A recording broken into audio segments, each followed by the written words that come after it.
बहुत समय पहले की बात है। एक सुदूर गांव में एक निर्धन ब्राह्मण रहा करता था, जिसका नाम गंगाधर था।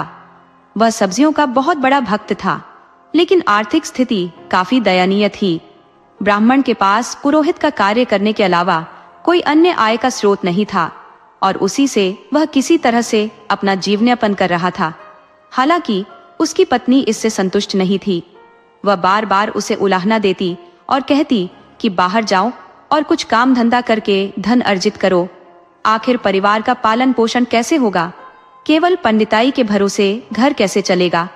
गंगाधर ने शुरुआत में इस बात को अनदेखा किया, लेकिन पत्नी की निरंतर नाराजगी और ताने सुनकर वह परेशान हो गया। आखिरकार उसने तय किया कि वह घर छोड़कर बाहर कुछ कमाने जाएगा। उसने अपनी पत्नी और बच्चों से कहा, मैं बाहर जाऊंगा और कुछ कमाने की कोशिश करूंगा, तुम मेरी तैयारी कर देना, मैं सुबह जल्दी ही निकलूंगा। अगले दिन ब्राह्मणी ने उसकी कपड़े धो दिए, लाठी तैयार की और थोड़ी सी रस्सी बांध दी। घर में खाने पीने के लिए कुछ खास नहीं था, तो उसने 2 उबले हुए आलू और नमक की पोटली गंगाधर की थैली में बांध दी। सुबह सुबह गंगाधर स्नान करके पूजा पाठ किया और अपना सामान लेकर निकल पड़ा, ये जानने बगैर कि वह कहाँ जाएगा। वह कच्ची पगडंडी पर चल पड़ा, जो घने जंगल की ओर जाती थी। चलते चलते सुबह से दोपहर हो गई। थकावट और प्यास से व्याकुल उसने सोचा कि कहीं पानी मिल जाए तो विश्राम करके कुछ खा भी ले। तभी थोड़ी दूर पर एक स्वच्छ जल से भरा हुआ सरोवर दिखा। गंगाधर ने एक पेड़ के नीचे डेरा डाल दिया, स्नान किया और तरोताजा हो गया। बहुत थकान के बाद जैसे ही वह लेटा, गहरी नींद में चला गया। संयोगवश उस समय भोलेनाथ और माता पार्वती वहां से गुजर रहे थे। जब माता पार्वती की दृष्टि उस सोते हुए ब्राह्मण पर पड़ी, तो उसकी दयनीय स्थिति देखकर उनका हृदय करुणा से भर गया। उन्होंने भोलेनाथ से कहा, आप तो दयालु हैं, सबके दुख हरते हैं, इस गरीब ब्राह्मण का भी उद्धार कीजिए, वह आपका परम भक्त है। भोलेनाथ मुस्कुराए और बोले, पार्वती, तुम हमेशा इतनी दयालु रहती हो, हर किसी की मदद करने को तत्पर, लेकिन हर कोई अपने कर्मों का फल पाता है। चलो, इसे भी उसके कर्मों का फल मिल ही जाएगा। माता पार्वती ने जिद करते हुए कहा, स्वामी कृपा कीजिए, बस यही एक विनती है और कुछ नहीं मांगूंगी। पार्वती के आग्रह के आगे झुकते हुए भोलेनाथ सोते हुए ब्राह्मण के पास आए। उन्होंने ब्राह्मण की खाने की पोटली खोली, जिसमें सिर्फ 2 उबले आलू रखे थे। भोलेनाथ ने आलूओं को उठाया और उनकी जगह 2 ताजे लड्डू रख दिए। पार्वती से कहा, अब मैंने इसका इंतजाम कर दिया है, चलो अब हमें आगे बढ़ना चाहिए। ये कहकर भोलेनाथ आगे बढ़ने लगे और माता पार्वती उनके पीछे चल पड़ी। गंगाधर इस पूरी घटना से अनभिज्ञ गहरी नींद में सोया रहा। जब उसकी आंख खुली तो तीसरा पहर ढल रहा था। वह भूख से व्याकुल हो उठा। उसे अपनी खाने की पोटली याद आई और उसने जल्दी से उसे खोलकर देखा। उसकी हैरानी की सीमा नहीं रही जब उसने आलूओं की जगह 2 ताजे गुदगुदे लड्डू पाए। उसकी भूख अब और बढ़ गई। उसने सोचा, जरूर ब्राह्मणी ने किसी जजमान के घर से लड्डू उठाकर मेरे लिए रख दिए होंगे। ये सोचते ही उसने लड्डू उठाकर खाने शुरू किए।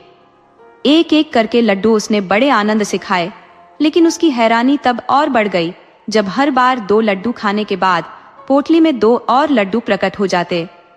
वह लगातार खाता चला गया और कम से कम 10-12 लड्डू चट कर गया। उसके बाद भी पोटली में वही 2 लड्डू वैसे ही मौजूद थे। अब उसने सोचने का सिलसिला बंद किया, पोटली और अपना सामान उठाया और घर की ओर चल पड़ा। रात की पहली पहर समाप्त होते होते वह घर की चौखट पर पहुंच गया। उसने बहुत तेजी से सफर तय किया था। ब्राह्मणी ने जैसे ही उसे देखा, फिर से उसे कोसने लगी, तुझे कितनी बार समझाया था कि बाहर जाकर कुछ कमा, लेकिन तू वहीं ढाक के 3 पात चला था धन्ना सेठ बनने। गंगाधर घर में घुसते ही बोला, भगवान, घर में कदम रखते ही गाली शुरू, कम से कम मेरी बात तो सुनो, क्या हुआ है? ब्राह्मणी ने कहा, अब सुनने को क्या रह गया है? सुबह भेजा था कुछ कमाने और तू यूं ही खाली हाथ वापस लौट आया, कमा कर लाने की नियत ही नहीं है। गंगाधर चुप रहा, फिर शांत स्वर में कहा, अपनी बकबक करती रह, कम से कम मुझे बोलने का तो मौका दो। देख मैंने तेरे लिए क्या लाया है, देखकर खुश हो जाएगी। ब्राह्मणी ने व्यंग्य से कहा, ऐसा कौन सा खजाना लेकर आया है जो इतना इतरा रहा है? गंगाधर ने मुस्कुराते हुए कहा, पहले एक ग्लास पानी तो पिला, फिर बताऊंगा। ब्राह्मणी ने ब्राह्मण को पानी पेश किया। पानी ग्रहण करते ही उसने अपनी पोटली खोली। ब्राह्मणी की निगाहें कभी लड्डू पर तो कभी ब्राह्मण पर टिकती रहीं। मन में सवाल कौंध रहा था, आखिर यह क्या पहेली है? उत्साहित ब्राह्मण ने हंसते हुए कहा, पहले लड्डू खाओ। जैसे ही ब्राह्मणी ने लड्डू का स्वाद लिया, उसे ऐसा अद्वितीय स्वाद महसूस हुआ कि उसने बिना रुके 3-4 लड्डू और खा लिए। इस तरह के स्वादिष्ट लड्डू उसने पहले कभी नहीं चखे थे। बावजूद इसके पोटली में 2 और लड्डू बचे हुए थे। फिर दोनों ने मिलकर पूरी तृप्ति के साथ लड्डू खाए। बाद में उन्होंने अपने बच्चों को जगाया और उन्हें भी भरपेट लड्डू खिलाए। इसके बाद गंगाधर ने अपनी पत्नी को जंगल में घटी घटना सुनाई। ब्राह्मणी चौंकते हुए बोली, मैंने तो पोटली में 2 उबले आलू रखे थे, ये लड्डू कैसे बन गए? फिर वह गंभीरता से बोली, ये सब आपकी कृपा से हुआ होगा और हमें इसे वैसे ही स्वीकार करना चाहिए। अब गंगाधर और उसकी पत्नी आपस में मशविरा करने लगे कि आगे क्या करना चाहिए। ब्राह्मणी ने सुझाव दिया, क्यों ना हम हलवाई की दुकान खोलें और लड्डू बेचना शुरू करें, इससे आमदनी का जरिया बनेगा। ब्राह्मण ने तुरंत इस विचार को अपनाया और जल्द ही उसे ढेरों ऑर्डर मिलने लगे। जिसने भी उसके लड्डू खाए वे तारीफ के बिना रह नहीं सके, क्योंकि लड्डू का स्वाद अद्वितीय था। ब्राह्मण ने इस रहस्य को अपनी पोटली में ही छिपाकर रखा। गांव वाले हैरान थे कि किसी ने उसे लड्डू बनाते हुए नहीं देखा था। न ही उसके घर से कभी धुआं उठते देखा गया और न ही उसने कोई सामग्री खरीदते हुए पाया गया। धीरे धीरे उसकी आर्थिक स्थिति इतनी सुदृढ़ हो गई कि उसने एक सुंदर घर बनवाया, घोड़े खरीदे और अपनी पत्नी के लिए कीमती आभूषण बनवाए। उसके बच्चे अच्छे कपड़े पहनने लगे और अच्छे स्कूल में दाखिला लेने लगे ताकि वे अच्छी शिक्षा प्राप्त कर सके। पर जैसे जैसे उसकी समृद्धि बढ़ती गई, उसके विरोधी भी बढ़ने लगे। गांव में कुछ लोगों ने राजा के दरबार में जाकर चुगली की कि ब्राह्मण के पास कोई अनोखी पोटली है जो लड्डू उत्पन्न करती है। ये लड्डू इतने स्वादिष्ट होते हैं कि एक बार खाने पर उनका स्वाद जीवन भर याद रहता है। यह खबर धीरे धीरे राजा के कानों तक भी पहुंच गई। जब राजा को बताया गया कि ऐसी अनोखी चीज एक साधारण ब्राह्मण के पास है, तो राजा के मन में विचार आया कि ऐसी अनमोल वस्तु तो राजमहल में होनी चाहिए। आखिरकार रोजाना इतनी बड़ी सेना और दरबारियों का पेट भरने के लिए यह लड्डू पैदा करने वाली पोटली बहुत काम की साबित हो सकती थी। राजा के भीतर लालच ने जन्म लिया और उसने अपने सिपाहियों को भेजकर ब्राह्मण गंगाधर को तुरंत दरबार में उपस्थित होने का आदेश दिया। गंगाधर, जो अपनी स्थिति से अवगत था, दरबार में उपस्थित हुआ। राजा ने उस पोटली की मांग रख दी। पहले तो गंगाधर ने ना नुकर की, लेकिन राजा की आज्ञा का उल्लंघन करना उसके वश की बात नहीं थी। हारकर गंगाधर ने पोटली राजा के हवाले कर दी, यह जानते हुए कि अगर उसने मना किया तो राजा बलपूर्वक उसे छीन लेगा और शायद उसे और उसके परिवार को भी सजा दे देगा। जैसे ही पोटली राजा के पास चली गई, गंगाधर और उसके परिवार का जीवन बदल गया। जो थोड़ी बहुत जमा पूंजी थी वह भी धीरे धीरे खत्म हो गई। उसकी पत्नी और बच्चों की जीवन शैली, जो पहले बहुत आरामदायक हो गई थी, फिर से पिछड़ेपन की ओर लौटने लगी। जब कोई व्यक्ति समृद्धि का अनुभव कर चुका हो तो निर्धनता उसे और भी असहनीय लगती है। यही हाल गंगाधर की पत्नी का था, जिसे अब फिर से पुराने दिनों की तरह जीना मुश्किल हो रहा था। उसने ब्राह्मण से कहा, अब तो मेरी सलाह मान ही लीजिए। आखिरकार मेरी सलाह न मानने का नतीजा आपने देख लिया। राजा के साथ मित्रता करना मूर्खता थी और उसी के कारण आपका भेद राजा तक पहुंच गया। ब्राह्मण की पत्नी भी इस परिस्थिति से बहुत व्यथित थी। वह कहने लगी, गांव वाले भी अब ताने मारने लगे हैं और हमारी इज्जत का मजाक उड़ाया जा रहा है। अब मेरी एक बात माने, आप फिर से उसी जंगल में जाइए जहां आपको भोलेनाथ की कृपा प्राप्त हुई थी। शायद वही हमारी मदद कर सकते हैं। गंगाधर की पत्नी ने पहले की तरह ही सुबह उठकर उसकी यात्रा की तैयारी कर दी। गंगाधर दोबारा जंगल की ओर रवाना हो गया। दोपहर होते होते वह उसी सरोवर के किनारे पहुंचा जहां उसने पहले भोलेनाथ का आशीर्वाद प्राप्त किया था। थकान के कारण वह पेड़ की छाया में लेट गया और कुछ ही देर में उसकी आंख लग गई। इसे संयोग ही कहेंगे कि ठीक उसी समय शिवजी और माता पार्वती उसी स्थान से गुजर रहे थे। माता पार्वती की नजर एक बार फिर उस ब्राह्मण पर पड़ी। उन्होंने तुरंत भोलेनाथ को टोका और कहा, भोलेनाथ, क्या आपको याद है? यही वो ब्राह्मण है जिसे आपने 2 साल पहले आशीर्वाद दिया था, पर यह तो आज भी उतना ही दीनहीन दिख रहा है। चलिए इसका हाल जानते हैं। माता पार्वती ने विनम्रता से भोलेनाथ का हाथ पकड़कर उन्हें गंगाधर के पास ले गई। भोलेनाथ, जो सर्वज्ञ है, पहले से ही सब कुछ जानते थे। उन्हें मालूम था कि गंगाधर की पोटली कहाँ और किसके पास है। भोलेनाथ ने इस बार गंगाधर की पोटली में लड्डू की जगह 2 ईंटें रख दी। यह देखकर गंगाधर अचंभित हो गया, लेकिन कुछ नहीं कहा। थोड़ी देर बाद भोलेनाथ और माता पार्वती वहां से चले गए। जब गंगाधर की नींद खुली तो उसने सरोवर में स्नान किया और फिर पोटली खोलने लगा। पोटली खोलते ही उसमें से एक ईंट निकली और जोर से उसके माथे पर लगी। गंगाधर बेहोश होकर गिर पड़ा। आधे घंटे बाद होश आया तो उसने देखा कि माथे पर एक बड़ा सा घाव हो गया था और आंखों के सामने अंधेरा छा गया था। उसे भोलेनाथ की इस कृपा पर हंसी और क्रोध दोनों आने लगे। पोटली में अभी भी 2 ईंटें थी, जिनमें से एक उसके माथे पर लगी हुई थी। उसने सोचा कि शायद इस बार भोलेनाथ ने उसे कुछ सिखाने के लिए यह वरदान दिया है। उसने ईंटों को अपने सामान में बांधा और घर की ओर चल पड़ा। आधी रात को जब वह घर पहुंचा तो उसकी पत्नी ने उसकी हालत देखकर चिंता जाहिर की, लेकिन कुछ नहीं पूछा। वह सोच रही थी कि गंगाधर थका हुआ है, इसलिए उसे बात करने का समय बाद में मिलेगा। परंतु उसकी पत्नी को पोटली देखने की बड़ी उत्सुकता थी। जब गंगाधर सो गया तो उसने धीरे से पोटली खोली। पोटली खोलते ही उसमें से एक ईंट निकली और जोर से उसके माथे पर जा लगी। उसकी चीख निकल गई और वह पीछे हट गई। सुबह जब दोनों उठे तो एक दूसरे को देखकर मुस्कुरा दिए, लेकिन कुछ नहीं कहा। उस दिन गंगाधर के दिमाग में विचारों की बाढ़ आ गई। वह सोचने लगा कि आखिर भोलेनाथ ने उसे ईंटें क्यों दी? आखिर इसका क्या मकसद है? उसे समझ में आने लगा कि यह वरदान नहीं बल्कि एक संकेत था। वह ईंटों को लेकर गांव के बाहर एक सुनसान जगह पर गया और पोटली को खोलकर देखा। ईंटों से कुछ खास निकल रहा था, लेकिन वह इस बात से अवगत हो गया कि यह कोई साधारण वस्तु नहीं है। उसने पोटली फिर से बंद कर दी और समझ गया कि उसका अधिकार अब वापस लेना होगा। उसने राजा को संदेश भिजवाया कि उसे लड्डू वाली पोटली और आधा राज्य लौटा दिया जाए, वरना युद्ध के लिए तैयार रहे। राजा को यह संदेश सुनकर क्रोध आया और उसने सिपाहियों को गंगाधर को पकड़कर लाने का हुक्म दिया। गंगाधर पहले से ही अपनी रणनीति तय कर चुका था। उसने पोटली को अपने घर के ऊपरी हिस्से में रख दिया था।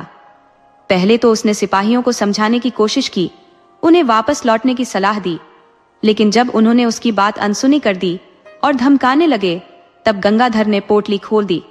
बस फिर क्या था, ईंटों की बारिश शुरू हो गई। सिपाही बुरी तरह घायल होकर भागने लगे। लगभग 200 मीटर तक ईंटें उन पर बरसती रहीं और वे अपनी जान बचाकर भागते रहे। सिपाही भागते हुए राजा के पास पहुंचे और पूरी घटना का ब्यौरा दिया। उन्होंने बताया कि यह ऐसी लड़ाई है जो कभी नहीं देखी या सुनी गई। ईंटें अपने आप ही हम पर बरस रही थी। राजा को भी इस अनसुनी बात पर आश्चर्य हुआ। उसने अपने मंत्रियों को बुलाकर सलाह मशविरा किया और पूरी सेना को सेनापति के नेतृत्व में ब्राह्मण गंगाधर को पकड़ने के लिए भेज दिया। गंगाधर पहले से ही तैयार था। उसने गांव के बाहर एक ऊंची जगह पर मोर्चा बना लिया था। जैसे ही सैनिक उसके पास पहुंचे, उसने फिर से पोटली खोल दी। सैनिकों के पास इस तरह की लड़ाई से निपटने का कोई उपाय नहीं था। ईंटों की बरसात ने उन्हें बुरी तरह परास्त कर दिया। वे त्राहिमाम करते हुए पीछे हटने लगे। राजा को जब यह खबर मिली तो उसने फिर से मंत्रिमंडल की बैठक बुलाई। कई मंत्री अब ब्राह्मण के साथ संधि करने की सलाह देने लगे, क्योंकि वे जानते थे कि ब्राह्मण के पास दैवीय शक्ति है और राजा ने उसके अधिकारों का हनन किया था। अंततः राजा को विवश होकर शांति की पहल करनी पड़ी। राजा ने गंगाधर को आधा राज्य लौटा दिया और उसका सम्मान पूर्वक स्वागत किया। ब्राह्मण अब राजा बन गया और उसने भोलेनाथ की कृपा से अपने राज्य का संचालन किया। वह हमेशा जनता की भलाई के लिए कार्य करता रहा और अपने राज्य का विस्तार भी किया। उसने राज्य में भोलेनाथ का एक भव्य मंदिर बनवाया, लेकिन अपनी भक्ति में कभी कोई कमी नहीं आने दी। वह सदा गरीबों और असहायों की सहायता करता रहा और भोलेनाथ उसकी निष्ठा से अत्यंत प्रसन्न हुए। दोस्तों, आपको कहानी कैसी लगी? अपने सुझाव कमेंट करना न भूले। तो चलिए आज की अगली कहानी शुरू करते हैं।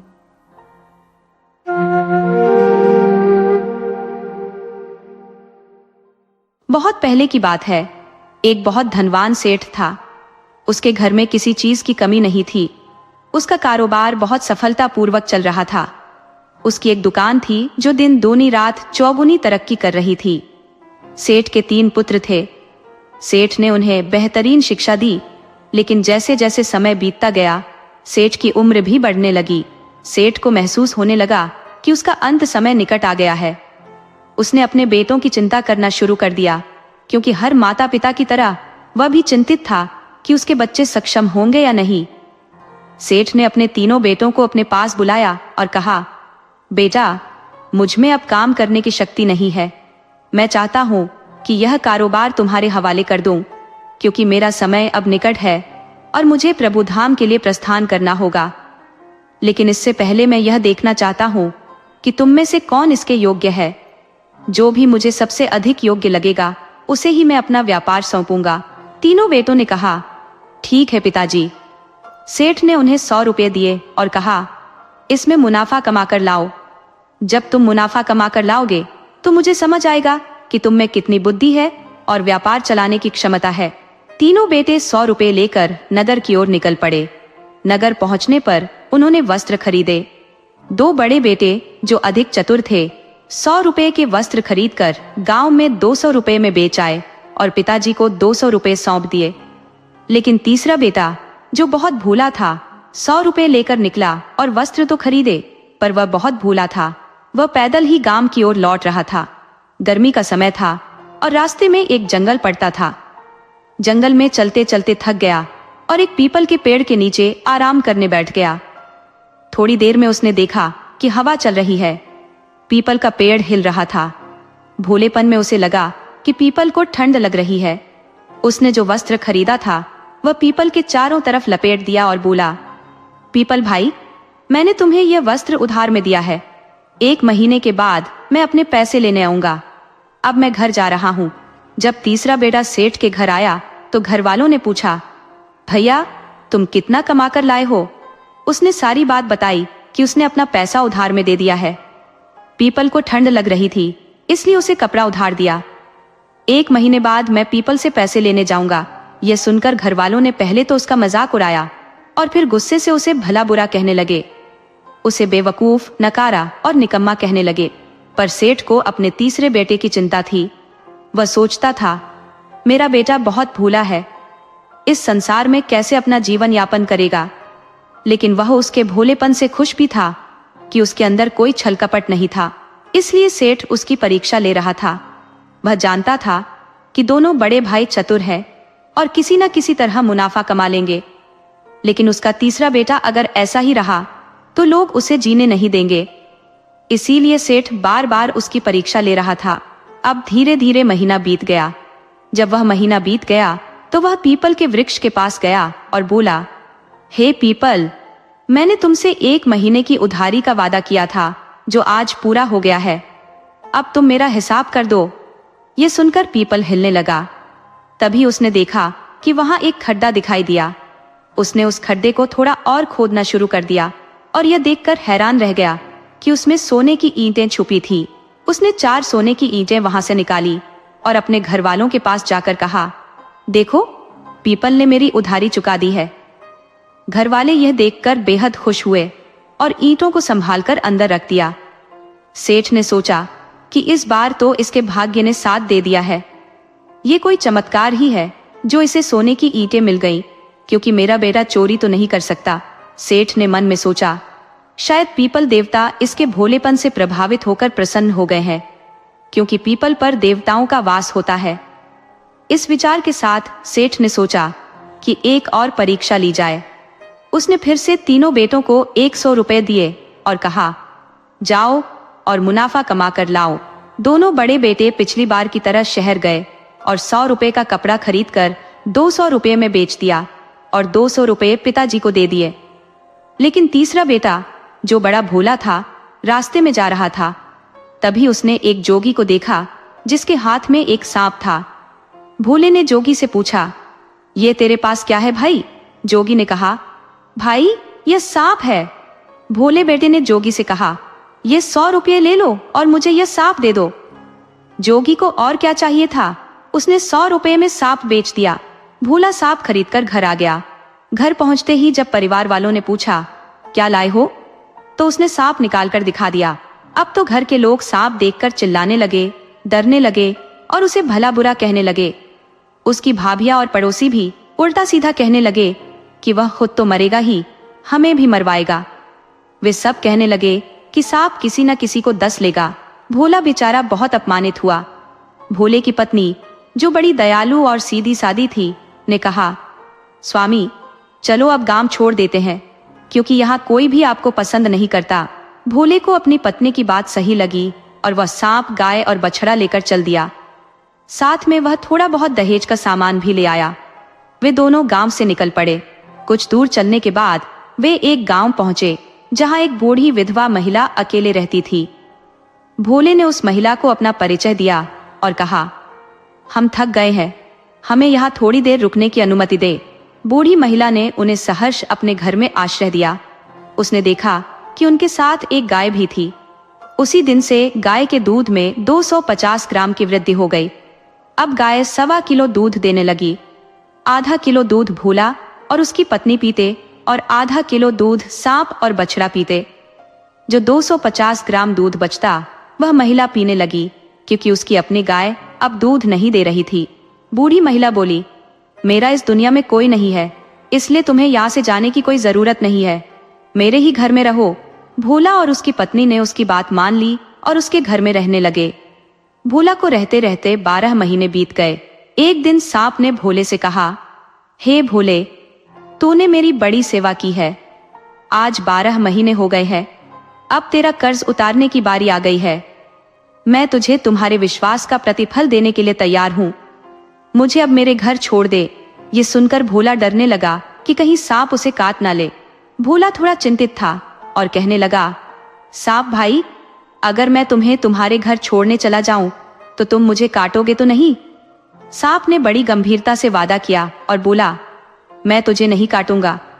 तूने तो मुझे पाल पोस कर बड़ा किया है, दूध पिलाया है, मेरी जान बचाई है, मैं तुझे कैसे काट सकता हूँ? भोला ने एक घड़ा लिया, उसमें सांप को रखकर ढक्कन बंद किया और उसे सिर पर रखकर चल पड़ा। रास्ते में उसे एक चूहा मिला। चूहे ने पूछा, सेठ जी कहाँ जा रहे हो? भोला ने जवाब दिया, मैं सांप को उसके घर छोड़ने जा रहा हूँ। चूहे ने कहा, मैं भी साथ चलूंगा। भोला ने कहा, तो मेरे साथ क्या करेगा? पता नहीं सांप का घर कितना दूर है, भूख प्यास लगेगी और जंगल में खाने पीने का कोई इंतजाम नहीं होगा। पर चूहा अपनी बात पर अड़ गया, नहीं, मैं तो आपके साथ ही चलूंगा। भोला, जो बहुत दयालु था, उसे अपने कंधे पर बिठाकर चल दिया। कुछ आगे जाकर उन्हें एक बिल्ली मिली। बिल्ली ने पूछा, सेठ जी कहाँ जा रहे हो? भोला ने कहा, सांप को उसके घर छोड़ने जा रहा हूँ। बिल्ली बोली, मैं भी साथ चलूंगी। भोला ने उसे भी समझाया कि जंगल में कोई खाना पीना नहीं मिलेगा, भूख प्यास से मर जाओगी। लेकिन बिल्ली भी अड़ी रही। भोला, जो दिल का बहुत साफ था, उसे भी दूसरे कंधे पर बिठा लिया और आगे बढ़ा। अब चलते चलते बहुत दूर जाने के बाद उन्हें एक कुत्ता मिला।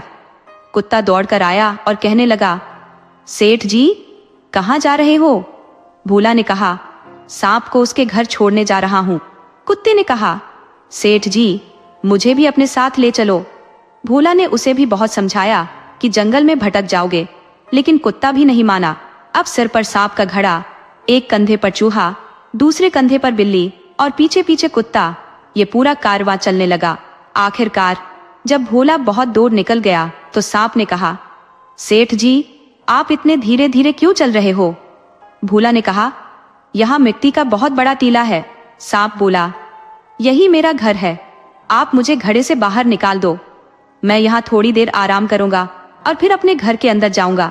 भोला ने सांप को घड़े से बाहर निकाला और सभी वहीं बैठ गए, क्योंकि भोला थक चुका था। थोड़ी देर आराम करने के बाद सांप ने कहा, सेठ जी अब आप मेरी पूंछ पकड़ लीजिए, हम घर के अंदर चलेंगे। भोला थोड़ा डरते हुए बोला। तू अपने घर ले जाकर मुझे खाएगा तो नहीं? सांप ने भरोसा दिलाया।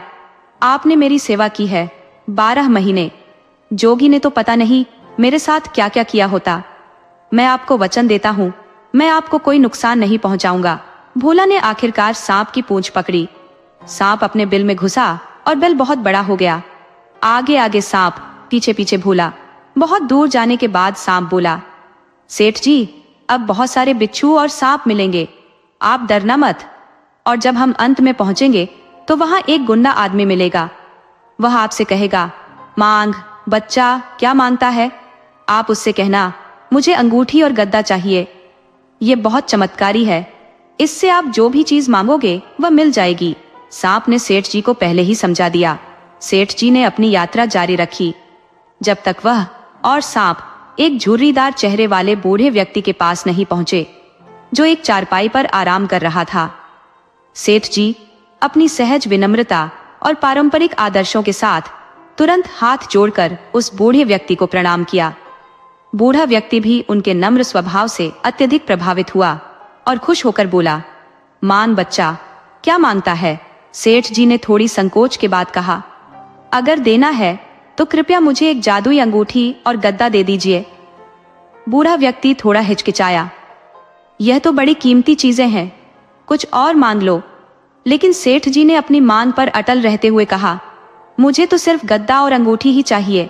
बूढ़े व्यक्ति ने आखिरकार अपनी सहमति दी। हमने वचन दिया है तो आपको यह वस्तुएं अवश्य मिलेंगी।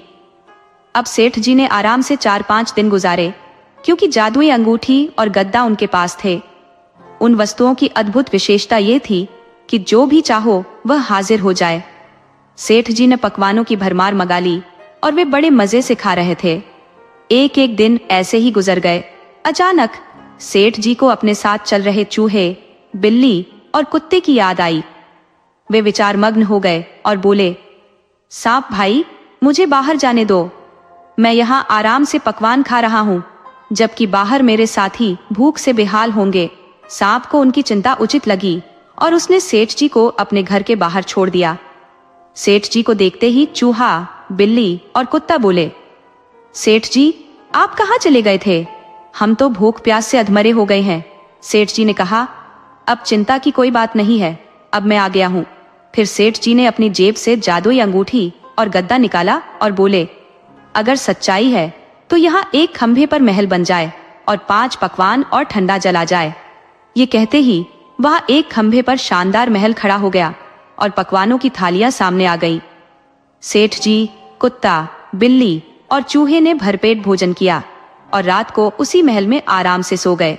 सुबह हुई तो उस क्षेत्र का राजा, जो पास के नगर में विचरण कर रहा था, उस अद्भुत महल को देखकर चकित रह गया। एक खंभे पर महल कैसे बन सकता है? ये सोचते हुए उसने आवाज लगाई, कोई है इस महल के अंदर? तो नीचे आओ। सेठ जी ने राजा की आवाज सुनी और नीचे आए। राजा ने कहा, मैं इस नगर का राजा हूं। सेठ जी ने विनम्रता से अपना परिचय दिया। राजा बोला, तुम तो बड़े ही सरल स्वभाव के इंसान हो और मुझे अपनी कन्या के लिए ऐसे ही व्यक्ति की तलाश थी। मैं अपनी पुत्री का विवाह तुमसे करना चाहता हूँ। सेठ जी ने बहुत मना किया कि वे विवाह नहीं करना चाहते, लेकिन राजा अपनी जिद पर अड़ा रहा। अंततः उसने अपनी पुत्री का विवाह सेठ जी के साथ कर दिया। राजकुमारी के साथ साथ सेठ जी को बहुत सा धन, दास दासियां भी विदा की गई। सेठ जी अपनी नव विवाहिता पत्नी के साथ उसी एक खंभे वाले महल में लौट आए। अपनी सरल स्वभाव के चलते सेठ जी ने अपनी नई पत्नी को यह रहस्य भी बता दिया कि कैसे जादुई गद्दा और अंगूठी के कारण वह इतना वैभवशाली जीवन जी रही है। मगर राजकुमारी की एक दासी ने यह सारी बातें सुन ली और समझ गई कि सेठ जी का यह वैभव इसी जादुई गद्दे और अंगूठी की वजह से है। रात होते ही जब सेठ जी और राजकुमारी सो गए, वह चालाक दासी चोरी छिपे उनके कमरे में आई और जादुई अंगूठी और गद्दा चुराकर भाग गई। जैसे ही दासी ने जादुई अंगूठी और गद्दा चुराया, वह महल तुरंत ध्वस्त हो गया। अब राजा की बेटी भी सेठ जी पर नाराज हो गई और अपने पिता के पास महल लौट गई। इधर सेठ जी और उनके साथी कुत्ता, बिल्ली और चूहा भूख और प्यास से तड़पने लगे। ठंडी रात में वे बेचारे कांप रहे थे। जैसे ठंड का कहर उन पर बरप रहा हो। उन तीनों ने सोचा, सेठ जी कितने भोले और नेक दिल हैं। वे किसी का दुख नहीं देख सकते, किसी को भूखा प्यासा नहीं छोड़ सकते। हमें उनकी मदद करनी चाहिए। उन्होंने एक योजना बनाई। कुत्ते, बिल्ली और चूहे ने सेठ जी को बताया, हम जादुई अंगूठी और गद्दा वापस लाने जा रहे हैं, आप यहीं प्रतीक्षा करें। फिर वे दासी के घर की ओर बढ़े। चूहा बिल खोदकर घर के अंदर घुस गया, बिल्ली दीवार पर चढ़कर बैठ गई और कुत्ता बाहर पहरा देने लगा। चूहे ने अपनी पूंछ में मिर्ची पाउडर भर लिया और दासी के पास पहुंचा, जो गहरी नींद में थी। उसने मिर्ची पाउडर को दासी की नाक में डाल दिया। इससे दासी की खांसने की आवाज गूंजने लगी और इसी मौके का फायदा उठाकर चूहे ने तकिए के नीचे से अंगूठी और गद्दा निकाल लिया और उन्हें बिल्ली को दे दिया। बिल्ली ने उसे कुत्ते को सौंप दिया। तीनों फिर से सेठ जी के पास लौट आए। सेठ जी ने अंगूठी और गद्दा हाथ में लेकर कहा, यह अंगूठी और गद्दा वाकई चमत्कारी है। यदि यह किसी बुरे इंसान के हाथ में पड़ जाए तो इसका दुरुपयोग हो सकता है। हमें इन्हें सुरक्षित रखना चाहिए। इसके बाद सेठ जी ने कहा, अंगूठी और गद्दा, यदि यह सत्य है तो यहाँ फिर से एक खंभे पर महल खड़ा हो जाए और 5 पकवान और ठंडा जला जाए। इतना कहते ही सेठ जी, कुत्ता, बिल्ली और चूहा देख सकते थे कि पकवान की थालियां और महल फिर से उपस्थित हो गए। उन्होंने जी भरकर खाना खाया क्योंकि वे बहुत भूखे थे। रात में वे चारों उसी महल में सो गए। सुबह के समय वही राजा जिसने सेठ जी का विवाह अपनी पुत्री से कराया था वहां आया। राजा ने देखा कि खंभे पर महल फिर से खड़ा है और आवाज लगाई, सेठ जी बाहर आइए। सेठ जी बाहर आए और राजा ने कहा, मेरी बेटी तो नादान थी जो घर छोड़कर चली गई। उसे ऐसे नहीं जाना चाहिए था। आप उसे विदा कराकर वापस ससुराल ले जाएं, क्योंकि लड़कियां अपने ससुराल में ही अच्छी लगती हैं। सेठ जी ने कहा, हम आपकी बेटी को वापस ले जाएंगे, परंतु दासी को नहीं ले जाएंगे। राजा ने सहमति दी और कहा, ठीक है, सिर्फ मेरी बेटी को ही ले आओ। इसके बाद सेठ जी, कुत्ता, बिल्ली और चूहा राजकुमारी को वापस लाने के लिए गए।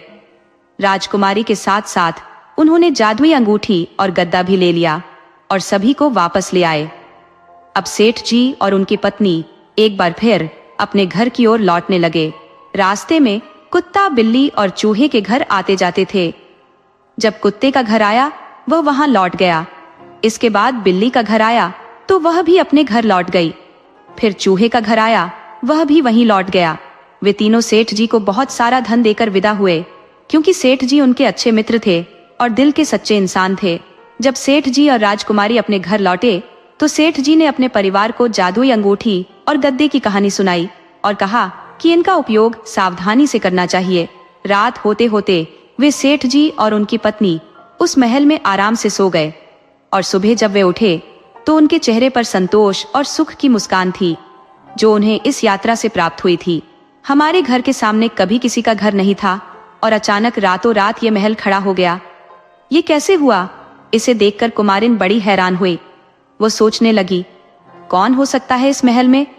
उत्सुकतावश उसने महल के सामने जाकर आवाज लगाई, इस महल में कौन है? सेठ और उनकी रानी बाहर आए और यह देखकर कुमारिन और उनकी पत्नी चकित रह गई। उन्होंने सोचा, यह सेठ और नई दुल्हन यहाँ कैसे? सेठ ने मुस्कुराते हुए उन्हें सारी कहानी सुनाई। उनकी पत्नी और कुमारिन ने मिलकर नई दुल्हन के स्वागत की तैयारियां शुरू कर दी। उन्होंने जितना हो सका नई दुल्हन का भव्य स्वागत किया। परिवार में हर्षोल्लास का माहौल छा गया और सभी खुशी खुशी रहने लगे। समय बीतते ही सेठ जी को अपने गांव की याद सताने लगी। उन्होंने कुमारिन से अनुमति मांगी और हाथी घोड़ों पर सवार होकर अपनी दोनों पत्नियों के साथ गांव की ओर चल दिए। गांव के बुजुर्ग राजा, जो अब वृद्ध हो चुका था, को जब सूचना मिली कि कोई राजा हाथी घोड़ों के साथ आ रहा है तो उसने सोचा, शायद यह कोई शत्रु राजा है जो हम पर हमला करने आ रहा है। उसने अपने सैनिकों को तैयार किया और उनके साथ उस राजा का सामना करने के लिए निकला। जब वह नजदीक आया तो उसने देखा, अरे ये तो भोला सेठ है। भोला सेठ ने राजा के पास पहुंचकर उसके चरण स्पर्श किए और राजा ने उसे गले लगा लिया। राजा को जब पता चला कि उसका भोला बेटा आने वाला है तो उसने अपने घर वालों को बुलाया और कहा, आओ देखो इस बार वह कौन सा चमत्कार करके आया है। ढोल नगाड़ों से स्वागत की तैयारी शुरू हो गई। गांव वाले उत्साह से उसके स्वागत के लिए जमा हो गए। सेठ ने कहा, ये स्वागत आप मेरा नहीं, इस धन का कर रहे हैं। अगर मेरा स्वागत करना होता तो उस दिन करते जब मैं सांप लाया था। उस दिन तो आप सबने मुझे घर से निकाल दिया। घर वालों को अपनी गलती का एहसास हुआ और वे सेठ से माफी मांगने लगे। हमसे गलती हो गई, हमें माफ कर दो। उसी गांव के राजा की कोई संतान नहीं थी। उसने देखा कि भोला सेठ बहुत ही ईमानदार, संस्कारवान और दयालु है। राजा ने निर्णय लिया कि वह भोला सेठ को ही राजा बनाएगा। सेठ, जो अब वृद्धावस्था में था, अपने पुत्र के पास आया और उसे गले लगाया। उसने कहा, हीरे की परख तो जौहरी को ही होती है। मैंने अपने पुत्र को परख लिया था, लेकिन मैं इसकी परीक्षा लेना चाहता था। सब लोग इसे मूर्ख समझते थे, पर मैंने देखा कि यह सच्चा हीरा है। इसके बाद सेठ के दोनों भाई भी चुपचाप गर्दन झुकाए खड़े रहे। दोस्तों, आपको कहानी कैसी लगी? अपने सुझाव कमेंट करना न भूले। तो चलिए आज की अगली कहानी शुरू करते हैं।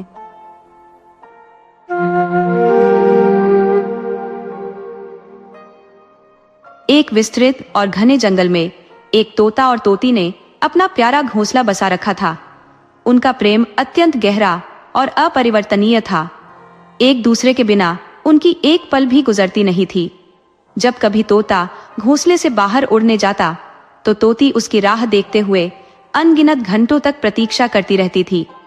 वह उसके लौटने तक न तो अन्न ग्रहण करती थी, न ही जल। एक दिन की बात है, तोता दूर कहीं गया हुआ था और तोती उसका बेसब्री से इंतजार कर रही थी। काफी समय के बाद थका हारा तोता घोंसले में लौटा और बिना कुछ बोले आकर लेट गया। उसकी यह हालत देख तोती व्याकुल हो गई और निकट जाकर पूछने लगी, क्या हुआ जी? आज आप इतने उदास क्यों लग रहे हो? तोता पहले टाल गया, बोला, कुछ नहीं, भाग्यवान। लेकिन तोती ने जिद की। उसे यकीन हो गया कि तोता कुछ छुपा रहा है। जब तोती ने बार बार पूछा तो आखिरकार तोता कहने लगा, तुम्हें क्यों यह जानने की आवश्यकता है? खैर, इससे पहले कि मैं कुछ कहूं, तुम्हें एक कहानी सुनाता हूं। सुनकर तुम खुद निर्णय कर लेना। तोता अपनी कहानी सुनाने लगा और कहा, ध्यान से सुनो। तोती ने अपने सारे ध्यान को केंद्रित कर लिया। तोता ने कहना शुरू किया, एक राज्य था जहां एक राजा और रानी निवास करते थे। राज्य समृद्धि से भरपूर था। घोड़े, दास दासियां, धन धान्य और ऐश्वर्य हर कोने में था। परंतु एक कमी थी, राजा और रानी की कोई संतान नहीं थी और यही उनके जीवन की सबसे बड़ी चिंता थी। राजा और रानी ने हर प्रकार के धार्मिक अनुष्ठान, मंत्र जाप और तप किया। अनेक प्रकार के दान पुण्य किए, किंतु संतान सुख प्राप्त नहीं हो पाया। समय बीतता गया और राजा रानी वृद्धावस्था की ओर बढ़ते गए। उनके मन में एक ही सवाल था, हमारे इतने बड़े राज्य का वारिस कौन होगा? हमारी प्रजा की जिम्मेदारी कौन उठाएगा? दिन रात यही चिंता उन्हें घेरे रहती थी। उन्हें खाना पीना भी भूलने लगा था। एक सुबह की बात है, राजा के दरबार में एक साधु पधारा। दासी ने रानी को इस बात की सूचना दी। रानी ने अपने हाथों में चावल का पात्र उठाया और साधु को भिक्षा देने के लिए बाहर आई। जब रानी साधु के पास पहुंची तो साधु ने रानी के मुख पर छाई उदासी को भांप लिया। साधु ने पूछा, रानी साहिबा, क्या बात है? आप इतनी उदास क्यों दिखती हैं? रानी ने साधु को अपनी संतानहीनता की पीड़ा बताई। कुछ समय तक साधु मौन रहा, फिर गंभीर स्वर में बोला, चिंता मत कीजिए, आपकी संतान की इच्छा अवश्य पूरी होगी। आपकी कोख से एक पुत्र का जन्म होगा, परंतु वह केवल 14 वर्षों तक ही इस संसार में रहेगा। इससे अधिक मैं आपको कुछ नहीं दे सकता। जैसे ही साधु ने अपनी बात समाप्त की, उसने अपनी झोली में हाथ डाला और उसमें से थोड़ा सा प्रसाद निकाल कर रानी को दिया। साधु ने कहा, आप और महाराज इसे साथ मिलकर ग्रहण करें, शीघ्र ही आपको पुत्र रत्न की प्राप्ति होगी। इतना कहकर साधु अपनी राह चला गया। साधु के जाने के बाद रानी ने मन में सोचा, 14 वर्ष, हाँ 14 साल बहुत होते हैं। इतने वर्षों के लिए भी पुत्र मिलना हमारे लिए वरदान ही है। इस अवधि में मैं उसे अपने प्राणों से भी प्रिय मानकर पालूंगी, उसकी हर एक इच्छा पूरी करूंगी। कम से कम संतानहीन होने का कलंक तो नहीं रहेगा। उस रात जब राजा अपने राजकाज से निवृत्त होकर रानी के महल में आए तो रानी ने उन्हें सारी घटना विस्तार से बताई। साधु द्वारा दिए गए प्रसाद को दिखाते हुए बोली, महाराज, साधु महाराज ने इसे हम दोनों को ग्रहण करने के लिए कहा है। राजा ने एक व्यंग्यात्मक स्वर में कहा, रानी, हमने इतना दान पुण्य मंत्र जाप सब कर लिया, फिर भी कोई फल नहीं मिला। क्या इस साधारण प्रसाद से हमें संतान मिल जाएगी? रानी ने राजा को समझाते हुए कहा, महाराज, जब हमने इतनी साधनाएं की हैं, तो इस साधु महाराज के क्रोध को क्यों बुलावा दे? उन्हें अनदेखा करना उचित नहीं होगा। राजा भले ही निराश हो चुके थे, लेकिन अपनी रानी का दिल न दुखाने के लिए सहमति जताई। दोनों ने स्नान किया, भगवान का स्मरण किया, अपने पूर्वजों का ध्यान किया और साधु का नाम लेकर प्रसाद ग्रहण कर लिया। उसके बाद वे दोनों निश्चिंत होकर सो गए। कुछ समय यूं ही बीत गया और साधु के वचनों के अनुसार रानी गर्भवती हो गई। राजा और रानी की प्रसन्नता की सीमा न रही। राजा ने कहा, महारानी, साधु महाराज की कृपा से हमारा सपना सच हो गया। 9 महीने और 9 दिनों के बाद रानी ने एक सुंदर गोरे पुत्र को जन्म दिया। पूरे राज्य में बड़े हर्षोल्लास से नामकरण संस्कार हुआ। 8 दिनों तक राज्य में भंडारे और उत्सव मनाए गए। राजकुमार की कुंडली देखने के लिए राज्य के सबसे ज्ञानी पंडित जी को बुलाया गया। कुंडली देखकर पंडित चिंतित हो गए और बोले, महाराज, आपका राजकुमार केवल 14 वर्षों तक ही आपके साथ रहेगा। राजा ने चुपचाप सिर झुका लिया, क्योंकि उन्हें पहले से साधु की बात का आभास था।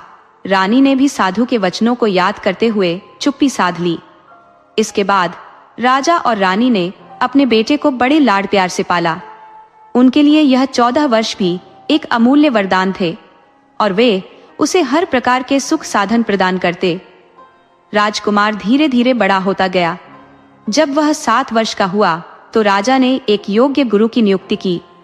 राजकुमार को शिक्षा, शास्त्र विद्या, राजशास्त्र और अन्य गुणों का ज्ञान प्राप्त कराया गया। जब वह 12 वर्ष का हुआ तो वह सभी विद्याओं में निपुण हो चुका था। राजा ने उसके विवाह के लिए एक सुंदर राजकन्या का चयन किया और उनका विवाह करा दिया। 2 और साल बीत गए और अब राजकुमार 14 वर्ष का हो चुका था। एक दिन राजकुमार ने राजा से कहा, पिताजी, मैं अपना संपूर्ण राज्य घूमना चाहता हूँ। आज तक मैंने केवल महल के भीतर का ही संसार देखा है, लेकिन अब मैं समूचे राज्य का भ्रमण करना चाहता हूँ।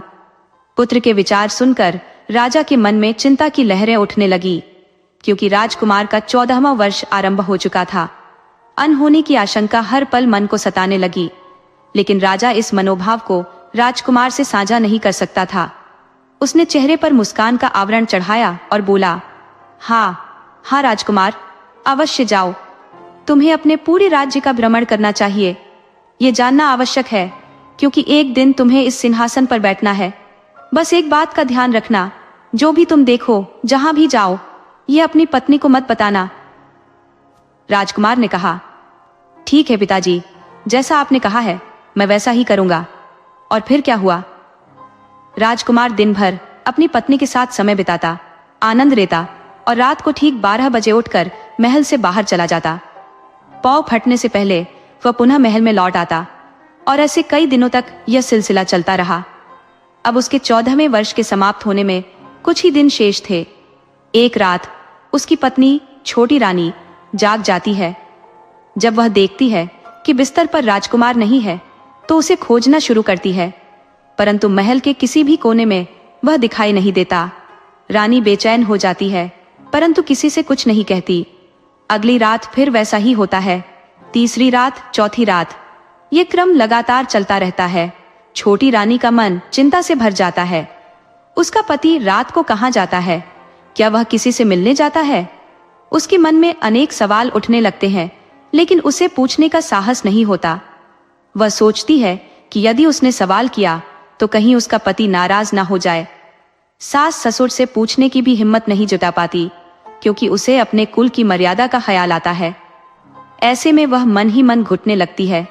इस हालात ने उसे भोजन में भी रुचि नहीं रहने दी और वह धीरे धीरे दुर्बल हो गई।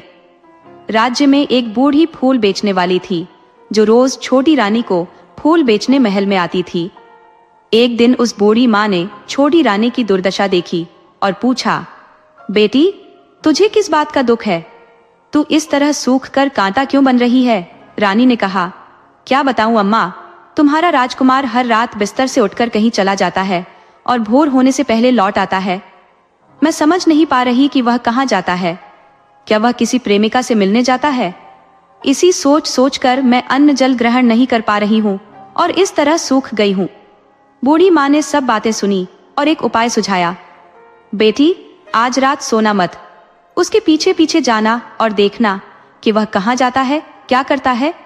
उसे अच्छी तरह से देखना। रानी ने कहा। लेकिन अम्मा, अगर मुझे नींद आ गई तो? बूढ़ी माँ ने एक सरल उपाय बताया। तू अपनी बाईं उंगली में छोटा सा घाव कर ले और उस पर मिर्ची छिड़क ले। जलन से तेरी नींद उड़ जाएगी। रानी ने वैसा ही किया। उंगली की जलन से वह लंबे समय तक जागती रही, परंतु अंततः उसे नींद आ ही गई। अगली सुबह बूढ़ी माँ फूल लेकर महल पहुंची और पूछा, क्या हुआ बेटी? क्या तूने देखा कि तेरा पति कहाँ जाता है?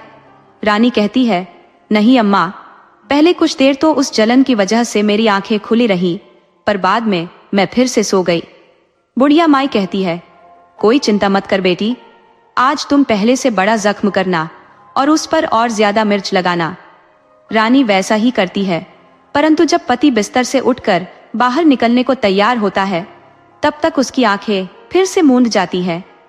दूसरे दिन सुबह जब बुढ़िया आती है और पूछती है, तो रानी रोते हुए कहती है, माँ, आज भी मैं उसकी पहरेदारी ठीक से नहीं कर पाई। बुढ़िया उसे सांत्वना देती हुई कहती है, रोना मत बेटी, सब ठीक हो जाएगा। आज रात जख्म को और बड़ा करना और मिर्च भी ज्यादा लगाना। साथ ही जब वह जाने लगे तो उसका रास्ता रोक लेना। रात को रानी फिर से वही करती है। इस बार उसकी नींद नहीं लगती।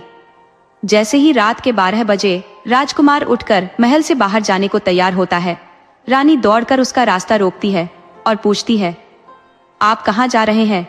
किससे मिलने जा रहे हैं? मुझे बताइए। राजकुमार उसे समझाने की कोशिश करता है, देखो रानी, अगर मैंने तुम्हें यह बताया तो मैं कभी वापस नहीं आ पाऊंगा। रानी जिद करती है, कोई बात नहीं, चाहे आप ना लौटे, लेकिन मुझे बताइए कि आप हर रात कहाँ जाते हैं। राजकुमार हार मानकर चावल के दाने मंत्रों से सिद्ध करता है और कहता है, इन दानों को पकड़ लो। पहले दाएं हाथ के चावल मेरे ऊपर फेंकना, तुम्हें पता चल जाएगा कि मैं कौन हूं। फिर बाएं हाथ के चावल मेरे ऊपर फेंकना, मैं जैसा था वैसा ही हो जाऊंगा। लेकिन अगर तुम बाएं हाथ के चावल फेंकना भूल गई तो मैं कभी वापस नहीं आऊंगा। रानी ने आत्मविश्वास से कहा, मैं नहीं भूलूंगी। उसने दाएं हाथ के चावल फेंके और राजकुमार अचानक एक विशाल घोड़े में बदल गया, जिसका रंग उज्जवल सफेद था और गर्दन पर चमकती तेल की लहरें थीं।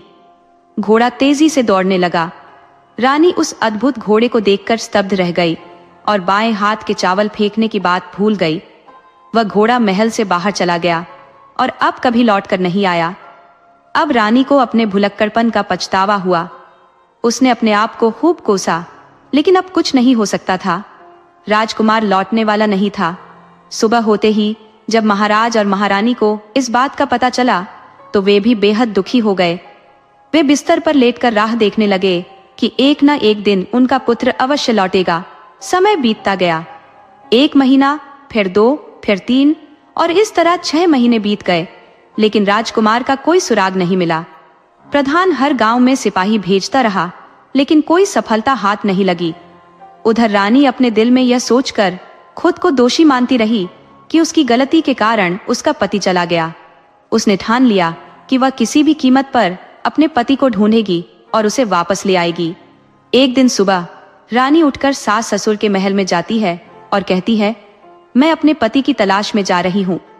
महाराज और महारानी को और क्या चाहिए था? उनका तो बस यही ख्वाब था कि किसी भी तरह से उनका बेटा वापस आ जाए। बहू को जाने की अनुमति देते हुए महाराज बोले, बेटी, जो तुम्हें सही लगे वो करो, जहां जाना चाहो वहां जाओ, बस हमारे बेटे को लेकर वापस आना। भगवान तुम्हें इस कार्य में सफलता दे। रानी अब क्या करती? वह अपना शाही रूप बदलकर एक सेठानी का वेश धारण कर लेती है। कुछ दास दासियों और नौकरों को साथ ले लेती है और कुछ सामान हाथ में लेकर राज्य की सीमा पर पहुंच जाती है। वहां जाकर वह एक भोजनालय खोल लेती है और आने जाने वाले यात्रियों को भोजन मुफ्त में परोसने लगती है, लेकिन एक शर्त रखती है, खाने वालों को उसके लिए कोई भी अजीब या असामान्य घटना बतानी होगी जो उन्होंने रास्ते में देखी हो। हर आने वाला नागरिक अपनी अपनी देखी हुई बात बताता।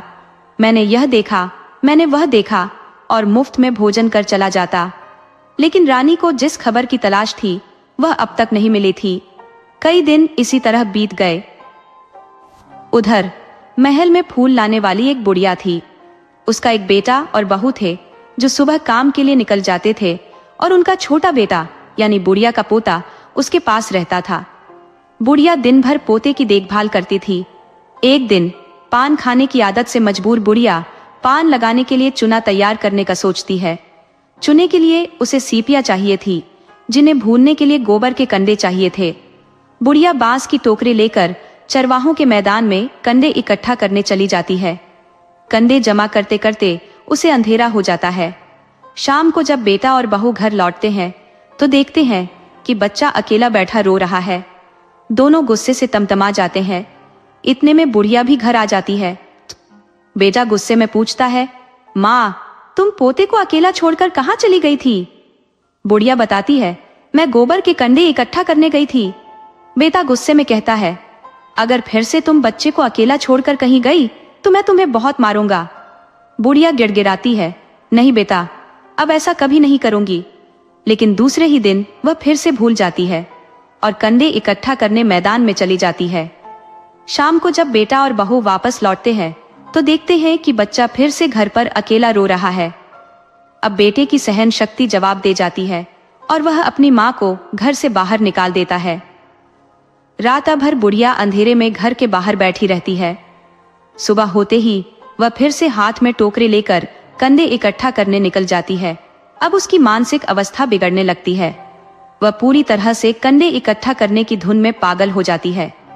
दिन ढलते ढलते कब अंधेरा छा गया उसे पता ही नहीं चला। अब जब उसे होश आया तो गांव का रास्ता ठीक से दिख नहीं रहा था। बुढ़िया आंखें फाड़ फाड़ कर अंधेरे में रास्ता देखने की कोशिश करने लगी। किसी तरह आगे बढ़ी। तभी एक कपिला गाय छन छन करती हुई गले की घंटी बजाते हुए वहां आ गई। उसे देखकर बुढ़िया सोचने लगी कि अगर मैं इस गाय के पीछे पीछे चलूंगी तो गांव पहुंच जाऊंगी। वह उसी गाय के पीछे चलने लगती है। गाय धीरे धीरे एक एक करके 6 मैदान पार कर जाती है। आखिरकार जब वह बुढ़िया 7वें मैदान पर पहुंची तो वहां का दृश्य अजीबोगरीब था। विशालकाय पत्थर अपने स्थान पर अड़िग खड़ा था और जैसे ही वह गाय उसकी ओर बढ़ी उसने अपने सीने से पत्थर को धक्का दिया। पत्थर धीरे धीरे सरकता चला गया, जिससे नीचे की ओर जाती हुई पाताल की सीढ़ियां प्रकट हो गई। गाय बिना किसी हिचकिचाहट के उन सीढ़ियों से उतरने लगी और बुढ़िया उसकी पूंछ कसकर पकड़ते हुए उसके पीछे पीछे चल पड़ी। नीचे पहुंचते ही बुढ़िया ने अपने आसपास का मंजर देखा। हर ओर उजाले में जगमगाते दिए जल रहे थे, मानो किसी अलौकिक दुनिया में पहुंच गई हो। रोशनी की तेज किरणें गाय पर पड़ रही थी और गाय जैसे ही नीचे उतरी उसके गले में अद्भुत तरीके से सांकल अपने आप बंध गई और कोई अदृश्य हाथ उसका दूध दुहने लगा। बुढ़िया के मन में भय की लहर दौड़ गई। उसने सोचा, ये कहां आप हंसी में? आसपास कहीं छिपने की जगह ढूंढने का प्रयास किया, लेकिन चारों तरफ केवल प्रकाश ही प्रकाश था और कहीं भी अंधकार या छिपने का ठिकाना नहीं था। विवश होकर बुढ़िया वहीं चुपचाप खड़ी होकर यह अद्भुत दृश्य देखने लगी। कुछ क्षण बाद अचानक एक सफेद घोड़ा वहां प्रकट हुआ। उसके पास 2 कुंड थे और वह घोड़ा एक कुंड में कूद गया। कुंड से बाहर आते ही वह घोड़ा राजकुमार में बदल गया। राजकुमार बनने के बाद उसने दूसरे कुंड में स्नान किया और नए कपड़े पहन लिए। वह एक सुंदर पलंग पर बैठ गया और उसके सामने खुद 5 पकवानों की थाली आ गई। दूध की प्याली और सुपारी भी पेश कर दी गई। राजकुमार ने भोजन किया और पलंग पर लेटने से पहले सूर्यदेव का स्मरण करते हुए दिए से पूछा, मेरे माता पिता क्या कर रहे हैं? दिया उत्तर देने लगा, वे पुत्र के सुख में मग्न है। राज्य का कार्य प्रधानमंत्री देख रहा है। फिर राजकुमार ने अपनी पत्नी के बारे में पूछा। दिया बोला, उसने चौराहे पर एक भोजनालय शुरू किया है और आने जाने वालों से नई खबरों के बारे में पूछती रहती है। यह सुनकर राजकुमार ने चैन की सांस ली और फिर सो गया। बुढ़िया कोने में खड़ी थी, यह सब देखती रही। उसे यह अलौकिक घटना अविश्वसनीय लगी। पहली बार उसकी आंखों के सामने इतना अद्भुत दृश्य घटित हो रहा था। रात बीत गई और सुबह होते ही राजकुमार ने फिर से कुंड में छलांग लगाई और घोड़े में तब्दील हो गया। घोड़ा बाहर आते ही तेजी से दौड़ता हुआ उस पाताल नगरी से बाहर निकल गया। बुढ़िया के पास अब कोई और विकल्प नहीं था। उसने झट से गाय की पूंछ पकड़ ली और उसके साथ सीढ़ियों से ऊपर आ गई। जब वह गाय मैदान के ऊपर पहुंची तो सुरंग का मार्ग अपने आप बंद हो गया और उसके द्वार पर एक विशाल पत्थर मजबूती से खड़ा हो गया। गाय अपने रास्ते जंगल की ओर चल दी और इधर बुढ़िया जैसे पागल सी हो गई। उसने सोचा कि जो कुछ उसने पाताल नगरी में देखा है वह किसी को जल्दी से जल्दी बताना चाहिए। अचानक उसे याद आया कि नगर की सीमा पर एक औरत का भोजनालय है, जहां नई खबर देने वालों को स्वादिष्ट भोजन मुफ्त में मिलता है। उसने मन में सोचा, क्यों न मैं यह बात उस औरत को जाकर बताऊं। अगर उसे यह पसंद आ गई तो शायद जीवन भर मुफ्त खाना मिल जाएगा। ये विचार आते ही बुढ़िया भोजनालय के बाहर लगे नगाड़े के पास पहुंची और जोर जोर से नगाड़ा बजाने लगी।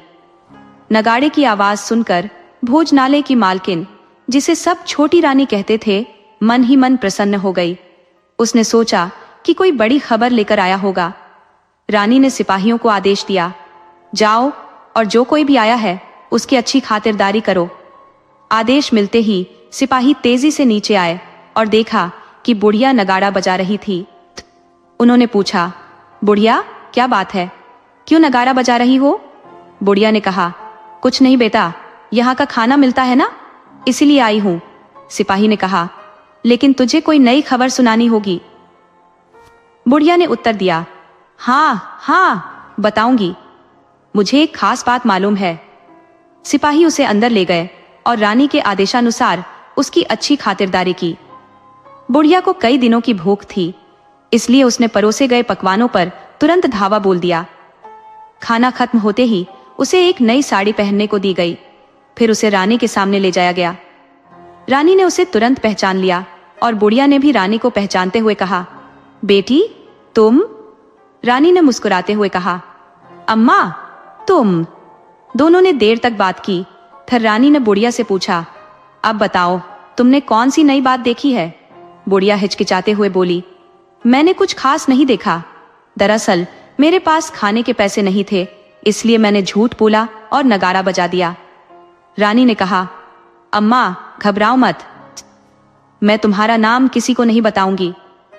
अब बताओ तुमने क्या देखा? बुढ़िया थोड़ी आनाकानी करती रही, लेकिन जब रानी ने वादा किया कि अगर उसने सच्चाई बताई तो वह जिंदगी भर उसकी देखभाल करेगी, बुढ़िया मान गई। उसने जो कुछ मैदान में देखा था वह सब रानी को बता दिया। बुढ़िया की बातें सुनकर रानी को विश्वास हो गया कि वह राजकुमार ही उसका पति है। वह तुरंत बुढ़िया से बोली, अम्मा मुझे उस जगह ले चलो। बुढ़िया ने मना किया, बेटी वह पाताल नगरी सांपों का राज्य है, अगर किसी ने तुम्हें देख लिया तो तुम्हारी जान खतरे में पड़ जाएगी।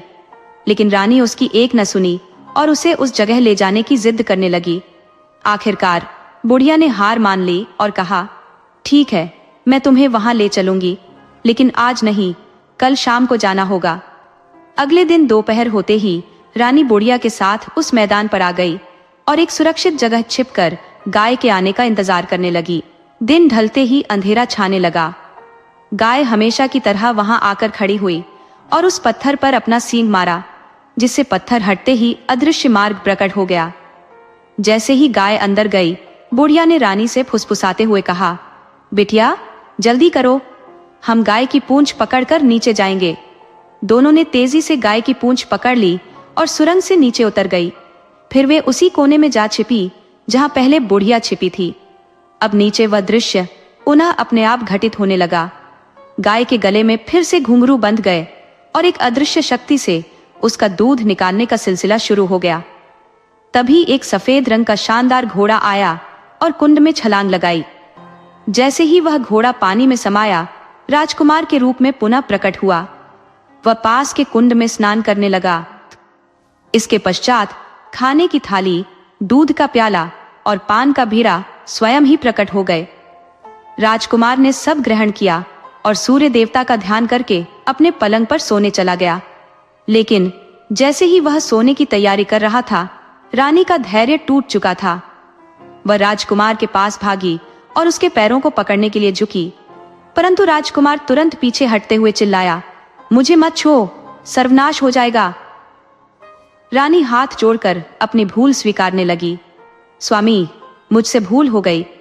मुझे आपसे पूछना नहीं चाहिए था कि आप रातों में कहां जाते हैं। मुझे मेरी गलती की सजा मिल चुकी है। अब आप घर लौट आइए। आपके माता पिता और प्रजा सब आपके बिना दुखी हैं। राजकुमार ने गंभीर स्वर में कहा, तुमने एक बार गलती कर दी, अब दोबारा यह मत करना, नहीं तो जो कुछ तुम देख रही हो वह भी नहीं देख पाओगी। रानी ने फिर भी अपना सिर पटक कर माफी मांगनी शुरू कर दी। उसे देखकर राजकुमार का हृदय पिघल गया और वह बोला, अगर तुम सचमुच मुझे वापस पाना चाहती हो तो तुम्हें एक कठिन कार्य करना होगा। रानी ने तत्परता से उत्तर दिया, स्वामी, चाहे जितना भी कठिन हो, मैं वह कार्य अवश्य पूरा करूंगी।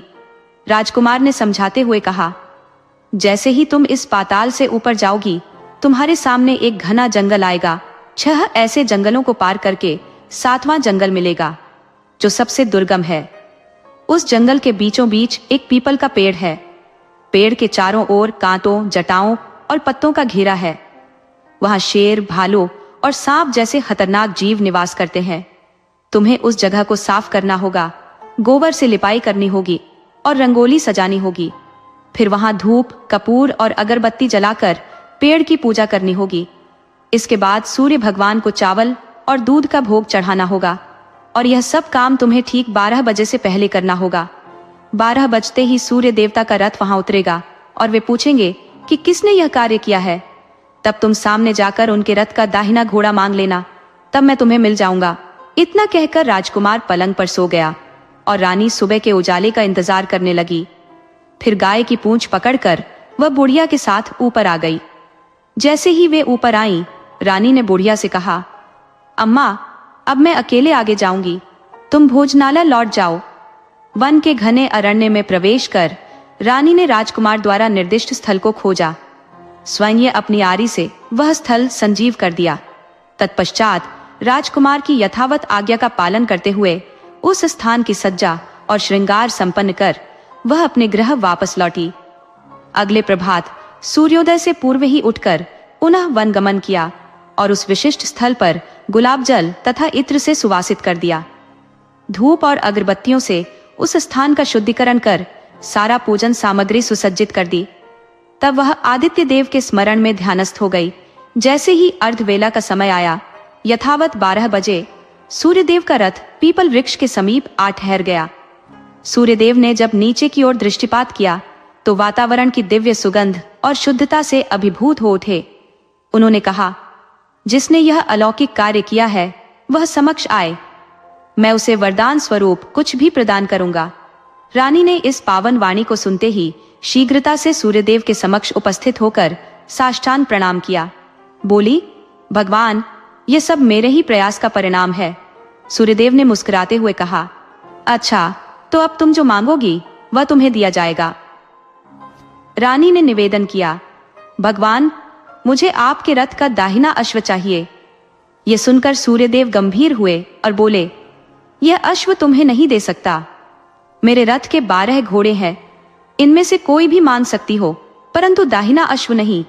किंतु रानी ने अपनी इच्छा नहीं बदली। वह अनवरत वही याचना दोहराती रही, यदि दाहिना अश्व नहीं मिलेगा तो मैं आपके चरणों में प्राण त्याग दूंगी। सूर्यदेव धर्म संकट में पड़ गए। उनका वचन पूर्व में बंध चुका था और वे उसे नकार नहीं सकते थे।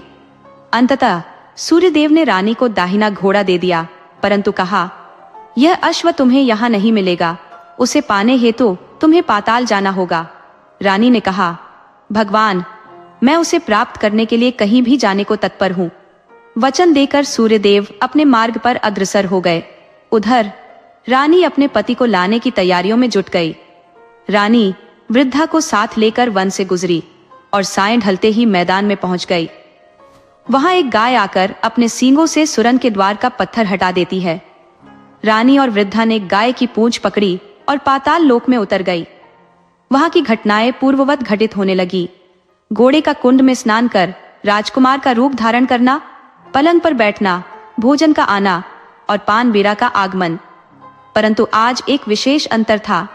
2-2 थालियां, 2-2 दूध के पात्र और 2-2 पान बीड़े प्रस्तुत हुए। राजकुमार ने कोई प्रश्न नहीं किया। अपने हिस्से का भोजन कर, दूध पीकर वह सोने चला गया। सोने से पहले उसने दीपक से वही प्रश्न किया, दीपक, मेरे माता पिता कहाँ हैं और क्या कर रहे हैं? दीपक ने उत्तर दिया, तुम्हारे माता पिता तुम्हारे वियोग में शोकाकुल हो चुके हैं। यह सुनकर राजकुमार की आंखों से अश्रु छलक पड़े। फिर उसने पूछा, मेरा राज्य कौन चला रहा है? दीपक बोला, तुम्हारा प्रधान राज्य पर कब्जा कर चुका है और प्रजा पर अत्याचार कर रहा है। राजकुमार यह सुनकर बुरी तरह क्रोधित हो उठा। उसकी मुट्ठियां गुस्से में कसने लगी, मानो आक्रोश से उसकी नसें फूट पड़ेंगी। तभी उसने दीप से प्रश्न किया, दीपक, मेरी पत्नी इस समय कहाँ और क्या कर रही है? परंतु इस बार दीप मौन था, उसने कुछ भी न कहा। रानी का धैर्य अब समाप्त हो चला था। वह दौड़कर राजकुमार के गले से जा लगी और आंसुओं में डूबी बोली, अब तो मैं तुम्हें पा ही गई हूं। राजकुमार ने मुस्कुराते हुए कहा, सच कहते हैं, अब मैं तुम्हारे पास ही रहूंगा। रानी ने चिंतित स्वर में पूछा, तुम फिर से घोड़ा तो नहीं बन जाओगे ना? इस पर राजकुमार ने कोमलता से उत्तर दिया, नहीं, अब कभी नहीं। तुमने जो कष्ट और यातनाएं सही है मुझे वापस पाने के लिए, उनके कारण सूर्यदेव ने मुझे इस श्राप से सदा के लिए मुक्त कर दिया है।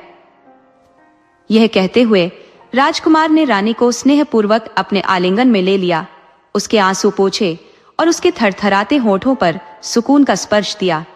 कुछ क्षणों बाद रात ढल गई और जैसे ही भोर की लाली फूटी, गाय की जंजीर ऊपर की ओर खींचने लगी। रानी, राजकुमार और वृद्धा उसकी पूंछ पकड़कर धीरे धीरे भूलोक में वापस लौट आए। ऊपर आने पर वे सीधे भोजनालय पहुंचे।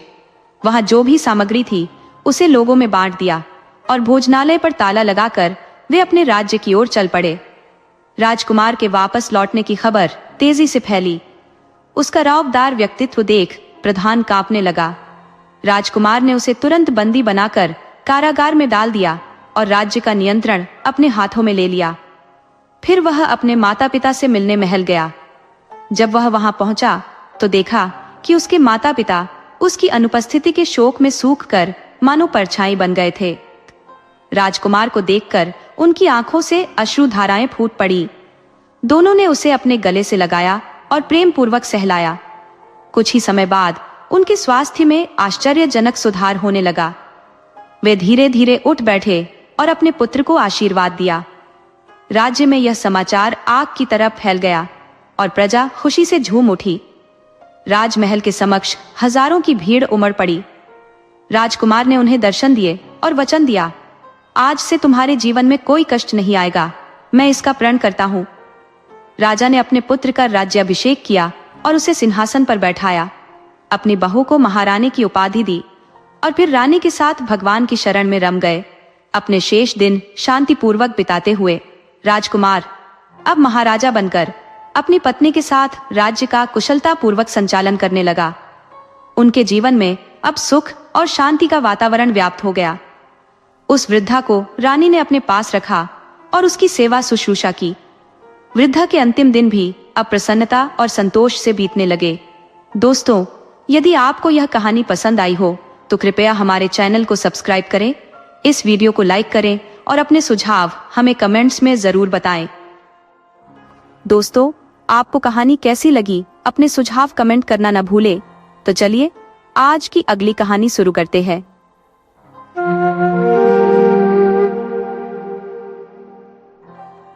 दोस्तों, आज हम आपको सुनाने जा रहे हैं एक श्रापित परिवार की एक दिलचस्प दास्तान। अगर आप हमारे चैनल पर नए हैं तो कृपया हमारे चैनल को लाइक करें, सब्सक्राइब करें और शेयर करें। बहुत समय पहले की बात है। उत्तर प्रदेश के एक गांव रामपुर में एक प्रभावशाली चौधरी परिवार का वर्चस्व था। जसवंत सिंह चौधरी एक समृद्ध जमींदार थे और उनके 4 बेटे थे, महेश, प्रकाश, रविंदर और बलवंत। बलवंत सबसे छोटे बेटे थे जो शहर से पढ़ाई पूरी करके गांव वापस आए थे। उनके गांव वापस आने पर पूरे गांव में हर्षोल्लास का माहौल था। चौधरी साहब ने इस खुशी में एक भव्य भोज का आयोजन किया था, जिसमें आसपास के रसूखदार लोगों और गांव के हर परिवार को आमंत्रित किया गया था। साथ ही नाच गाने और संगीत का भी आयोजन किया गया था। पूरा गांव चौधरी साहब के यहाँ नए नए कपड़े पहनकर और अच्छे से तैयार होकर पहुंचा था। महिलाएं भी सज धज कर वहां पहुंच रही थी। एक तरफ भोज चल रहा था और दूसरी तरफ एक बड़े मंच पर चौधरी साहब और उनके परिवार के लोग बैठे हुए थे। बलवंत भी वहां मौजूद थे। शहर में रहकर उनकी सुंदरता में और निखार आया था। वहीं मंच पर नाच गाने का मजा लेने में जुटे हुए थे। वहां कमली नाम की एक 17-18 साल की खूबसूरत लड़की थी जो बहुत ही चंचल स्वभाव की थी। उसके पिता चौधरी साहब के यहाँ मजदूरी करते थे और वह एक गरीब परिवार की बेटी थी। कमली अपने माता पिता की 5वीं संतान थी। जब मंच पर नाच गाना चल रहा था तो कमली भी एक कोने में बैठकर इसका आनंद ले रही थी। तभी बलवंत की नजर उस पर पड़ी और वह उसे देखता ही रह गया। उनकी नजरें आपस में टकराईं और दोनों सम्मोहित से हो गए। लेकिन तभी जसवंत चौधरी ने बलवंत को आवाज दी और वह अपने पिता के पास चला गया। कमली भी अपने परिवार के साथ घर चली गई। बलवंत कमली को ढूंढने लगा लेकिन उसका नाम तक नहीं पूछ पाया। वह कमली का चेहरा और उसकी आंखें याद करता रहा। अगले दिन बलवंत चौधरी कमली को ढूंढने के लिए पूरे गांव का चक्कर लगाया पर वह कहीं नजर नहीं आई। एक दिन बलवंत अपने खेतों की देखभाल करने गया जहां फसल कटाई चल रही थी।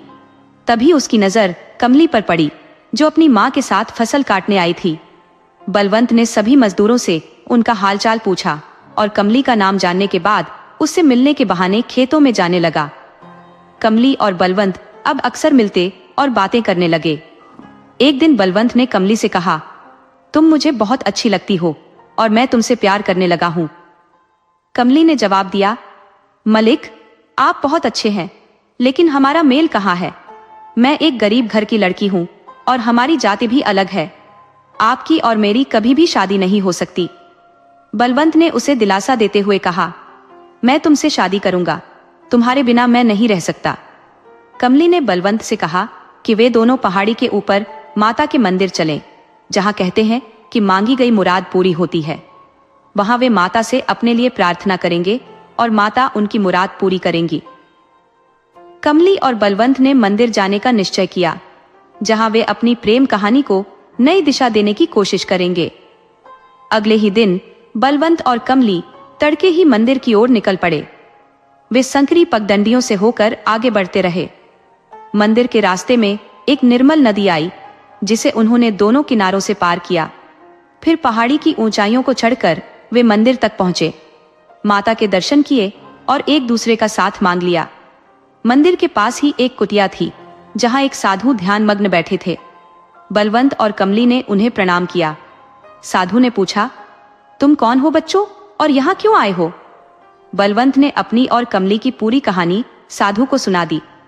साधु कुछ समय के लिए ध्यानमग्न हो गए और फिर बोले, बच्चों जो तुम करने जा रहे हो वह कठिन है।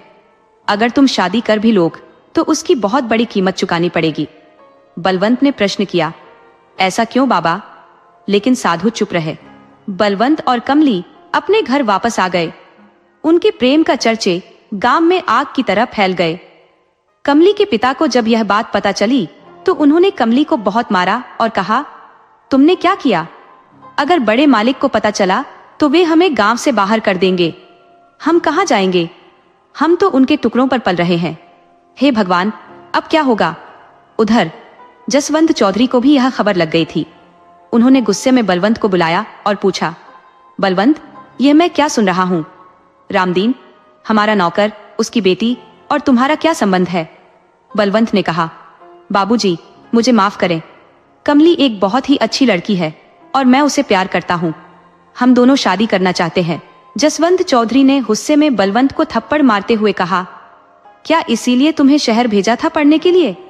ऐसी लड़कियां बिस्तर तक ही ठीक होती हैं। आज के बाद उसका ख्याल दिमाग से निकाल दो। तुम्हारी शादी पृथ्वीपुरी के जमींदार की बेटी से होगी। बलवंत ने कहा, नहीं बाबूजी ऐसा मत कीजिए। कमली और मैं एक दूसरे के बिना नहीं रह सकते। लेकिन जसवंत चौधरी यह सुने बिना ही वहां से चले गए। बलवंत की मां ने कहा, बेटा तुम्हें अपने बाबूजी की बात माननी चाहिए। उन्होंने जो कह दिया है वह पत्थर की लकीर है। वे तुम्हें और कमली को कभी एक नहीं होने देंगे। तुम वहीं शादी कर लो जहां बाबूजी ने कहा है। बलवंत ने उत्तर दिया, नहीं मां, मैं और कमली एक दूसरे को कभी नहीं भूल सकते। हम दोनों एक दूसरे से बहुत प्यार करते हैं। इधर जसवंत चौधरी ने अपने विश्वास पात्र आदमी को बुलाया और आदेश दिया, आज रात रामदीन के घर को जला दो, कोई भी जिंदा नहीं बचना चाहिए। कमरे के बाहर एक व्यक्ति इस बातचीत को सुन रहा था। रात लगभग 2 बजे 8 से 10 नकाबपोश लोगों ने रामदीन के घर के चारों ओर आग लगा दी। रामदीन का घर धधकता हुआ जल चुका था और नकाबपोश लोग वहां से चले गए। उधर नदी के पास पगडंडी पर रामदीन और उसका परिवार चल रहे थे। रामदीन ने कहा, अच्छा हुआ मालिक रविंद्र चौधरी जी ने हमें समय से घर से निकलवा दिया और हमारी जान बचा ली। रविंद्र चौधरी जसवंत चौधरी का तीसरा बेटा और बलवंत का बड़ा भाई था। वह अपने छोटे भाई से बहुत प्रेम करता था। दोनों भाई साथ खेलते और बड़े हुए थे। रविंद्र पहले से ही बलवंत और कमली के प्रेम के बारे में जानता था और उसने अपने भाई को समझाने की बहुत कोशिश की थी। जब जसवंत चौधरी अपने आदमियों को रामदीन के परिवार को खत्म करने का आदेश दे रहे थे, तब रविंद्र ने यह सुन लिया था और समय रहते जाकर सभी को सुरक्षित निकाल लिया था। हालांकि उसने यह बात अपने भाई बलवंत को नहीं बताई थी, क्योंकि उसे पता था कि उनके बाबूजी जसवंत चौधरी कभी भी उन्हें एक नहीं होने देंगे। अगर उन्हें कमली और उसके परिवार का पता चल गया तो वह फिर से उन्हें खत्म करने की कोशिश करेंगे। इसलिए रविंद्र ने यह बात किसी को नहीं बताई और सोचा कि कुछ दिनों में उसका भाई भी कमली को भूल जाएगा और सामान्य हो जाएगा तथा उसकी शादी अच्छी जगह हो जाएगी। रविंद्र ने रामदीन को अपने दूर के रिश्ते के मामा के नाम पर एक चिट्ठी दी और कहा, उन्हें अपने यहाँ आश्रय दे देना और काम पर भी रख लेना। रामदीन का परिवार अगले दिन शाम तक नारायणपुर पहुंच गया। चौधरी की चिट्ठी देकर वहां के जमींदार, नारायणपुर के छोटे जमींदार और धर्मपरायण आदमी ने रामदीन के परिवार को अपने खेत में बने मकान में रुकने की व्यवस्था कर दी। इधर बलवंत चौधरी जब सुबह उठता है तो हवेली के बाहर बातें हो रही थी कि रामदीन के घर में रात को आग लग गई और उसका पूरा परिवार खत्म हो गया। यह सुनकर बलवंत पागल सा हो जाता है और दौड़ते हुए कमली के घर की तरफ जाता है। उसके पीछे उसका भाई रविंद्र भी जाता है। पूरा घर राख का ढेर बन गया था। बलवंत राख के ढेर में घुसने की कोशिश करता है तो पीछे से रविंद्र उसे पकड़ लेता है और अपनी हवेली में ले आता है। बलवंत पूरी तरह बदल चुका है। कमली की यादों में वह पागलों की तरह हो गया है। वह न किसी से बात करता है, न हंसता है, बस गुमसुम ही रहता है। उसका भाई और माँ उसे बहुत समझाते हैं। इधर जसवंत चौधरी उसकी शादी पृथ्वीपुर के जमींदार की बेटी से करवाना चाहते हैं। पृथ्वीपुर के जमींदार की ओर से एक संदेश आता है और वह एक चिट्ठी जसवंत चौधरी को देते हैं। जसवंत चौधरी चिट्ठी पढ़ते हैं जिसमें लिखा है कि उनकी बेटी माधवी की उम्र 18 वर्ष होने पर एक बड़े समारोह का आयोजन किया जा रहा है, जिसमें आप सभी को निमंत्रित किया गया है। बलवंत को भी लेकर आएं, जिससे माधवी और बलवंत एक दूसरे को देख लें और पसंद कर लें, ताकि आगे उनकी शादी की बात की जा सके। यह खबर सुनकर जसवंत चौधरी बहुत खुश होते हैं और घर में सबको बताते हैं। पृथ्वीपुर के जमींदार की बेटी से बलवंत की शादी हर तरह से फायदे का सौदा है, क्योंकि पृथ्वीपुर एक बहुत बड़ी रियासत है जिसका प्रभाव पूरे देश में है। पृथ्वीपुर के जमींदार की गिनती देश के सबसे अमीर जमींदारों में होती है और वहां कोई लड़का नहीं है, सिर्फ एक लड़की माधवी है। समारोह में माधवी की नजर बस बलवंत पर ही लगी रहती है। माधवी एक बहुत खूबसूरत, संस्कारी और सभ्य लड़की थी, जो सबको सम्मान देने वाली और हवेली में सबकी लाडली थी। समारोह खत्म होने के बाद जसवंत चौधरी अपने रुकने के स्थान पर चले जाते हैं। उधर माधवी का बहुत बुरा हाल था। उसे तो बस चारों तरफ बलवंत चौधरी ही दिखाई दे रहे थे। उसकी आंखों की नींद उड़ चुकी थी। जैसे जैसे रात बीतती है और सुबह होती है, उसकी माँ कहती है कि तुम्हारी शादी की बात करने के लिए इस समारोह में उन्हें बुलाया गया है। अगर तुम्हें बलवंत पसंद है तो तुम बलवंत से अकेले में मिलकर पक्का कर लो, फिर तुम्हारे पिताश्री चौधरी साहब से तुम दोनों की शादी की बात कर लेंगे। दोपहर के भोजन में जसवंत चौधरी, उनकी पत्नी और बलवंत को बुलाया जाता है। सभी लोग भोजन करने के लिए बैठे थे। माधवी बस बलवंत को देखे जा रही थी, परंतु बलवंत ने एक बार भी उसकी ओर नजर नहीं मिलाई। भोजन के पश्चात माधवी की माँ उससे कहती है, बेटी, बलवंत को हवेली दिखा लाओ। माधवी और बलवंत वहां से बाहर निकल जाते हैं। माधवी बलवंत को अपनी हवेली दिखाती है, परंतु बलवंत उससे कोई बात नहीं करता। माधवी पूछती है, क्या बात है, क्या मैं आपको पसंद नहीं हूं? बलवंत उत्तर देता है, आप तो बहुत अच्छी है, आपको कोई नापसंद नहीं कर सकता, पर मैं आपके लायक नहीं हूं। माधवी कहती है, आप जैसे भी हैं, मुझे आप बहुत पसंद है। मैं शादी करूंगी तो आपसे ही करूंगी। बलवंत कुछ नहीं कह पाता और उनकी मुलाकात समाप्त हो जाती है। माधवी की माँ उससे पूछती है, कैसा लगा बलवंत तुम्हें? माधवी मुस्कुराकर जवाब देती है। उसकी माँ कहती है, इसका मतलब मैं समझूं कि तुम्हारी हाँ है। पृथ्वीपुर के जमींदार जसवंत चौधरी, पंडित जी और अन्य लोग बलवंत और माधवी की शादी की बात कर रहे थे। पंडित जी कहते हैं, अगले महीने की एकादशी का मुहूर्त शादी के लिए बहुत शुभ है। दोनों परिवारों में शादी की तैयारी चल रही थी, परंतु बलवंत अभी भी कमली की यादों में खोया हुआ था। उधर कमली का भी बुरा हाल था। वह ना कुछ खाती, ना पीती, ना किसी से बात करती, बस गुमसुम रहती थी। रामदीन और उसकी पत्नी उसे बहुत समझाते, पर वह कोई जवाब नहीं देती। एक दिन कमली पास के तालाब के किनारे बैठी हुई थी। तभी नारायणपुर के जमींदार का बेटा कारण वहां आता है। वह कमली को देखकर मोहित हो जाता है। कारण कमली के पास जाता है और पूछता है, तुम कौन हो? कमली बताती है, मैं पास के खेतों में बने मकान में रहती हूँ। कारण वहां से चला जाता है और अपने घर जाकर अपनी माँ को कमली के बारे में बताता है और कहता है, मैं शादी उसी लड़की से करूंगा। कारण की माँ कहती है, मैं तुम्हारे पिताश्री से बात करूंगी। अगले दिन कारण की माँ अपने पति से बात करती है और कारण के दिल की बात बताती है। तब वह कहते हैं, अगर कारण को लड़की पसंद है तो मैं लड़की के पिता को बुलाकर शादी की बात करूंगा। अगले दिन रामदीन को नारायणपुर के जमींदार की हवेली में बुलाया गया। रामदीन हवेली पहुंचा और उसे बहुत सम्मान के साथ बैठाया गया। जमींदार साहब आए तो रामदीन खड़ा हो गया। जमींदार ने उसे बैठने का आग्रह किया और बोले, रामदीन, बुरा मत मानना, पर एक बात कहनी है। रामदीन ने कहा, जी मलिक, आप हमारे अन्नदाता हैं, कहिए। एक नहीं, 1000 बातें कहिए। जमींदार साहब ने कहा, मैं तुम्हारी बेटी को अपनी हवेली की बहू बनाना चाहता हूं, अगर तुम्हें कोई आपत्ति न हो। रामदीन ने कहा, मलिक, मुझे कोई आपत्ति कैसे हो सकती है? यह तो मेरे और मेरी बेटी के लिए सौभाग्य की बात होगी, पर मैं एक छोटी जाति का आदमी हूं और आप राजा सोल्जर कहा, गंगू तेली कहा। मलिक ने कहा, रामदीन, मैं यह सब नहीं मानता। भगवान ने सबसे पहले हमें इंसान बनाया है। कल पंडित जी को बुलाकर मुहूर्त निकलवा लेते हैं। रामदीन बहुत खुश होकर घर लौटता है और अपनी पत्नी और बच्चों को खुशखबरी सुनाता है कि उनके मलिक ने उनकी बेटी कमली का रिश्ता अपने बेटे कारण से तय कर दिया है। यह सुनकर कमली के आंखों में आंसू आ जाते हैं। वह कहती है, बापू, ये आपने क्या किया? आप जानते हैं कि मैं चौधरी मलिक की अमानत हूं। मैं उनके अलावा किसी और के बारे में सोच भी नहीं सकती। आप इस रिश्ते को मना कर दें। रामदीन गुस्से में कहता है, क्या तुम पागल हो गई हो? इतना अच्छा रिश्ता मिला है और वह भी जमींदार के घर से। जिन्होंने हमें आश्रय दिया है वे तुम्हें अपनी हवेली की बहू बना रहे हैं। अब तुम्हारी एक नहीं सुनूंगा। अगर तुमने शादी से इनकार किया तो मेरा मरा मुंह देखोगी। कमली का रो रो कर बुरा हाल था। वह सोचती है कि किसी तरह यह खबर बलवंत चौधरी तक पहुंच जाए, पर उसे कोई रास्ता नहीं सूझता। अगले दिन कमली तालाब के किनारे बैठी हुई थी। तभी अर्जुन वहां आता है और कमली के पास बैठ जाता है। वह पूछता है, कैसी हो कमली? यहां कैसे बैठी हो? कमली कोई जवाब नहीं देती। कारण फिर बोलता है, कमली, हमारी शादी होने वाली है और तुम मुझसे कोई बात नहीं कर रही हो। ये रूखापन क्यों है? अगर कोई समस्या है तो मुझे बताओ, मैं तुम्हारी मदद करूंगा।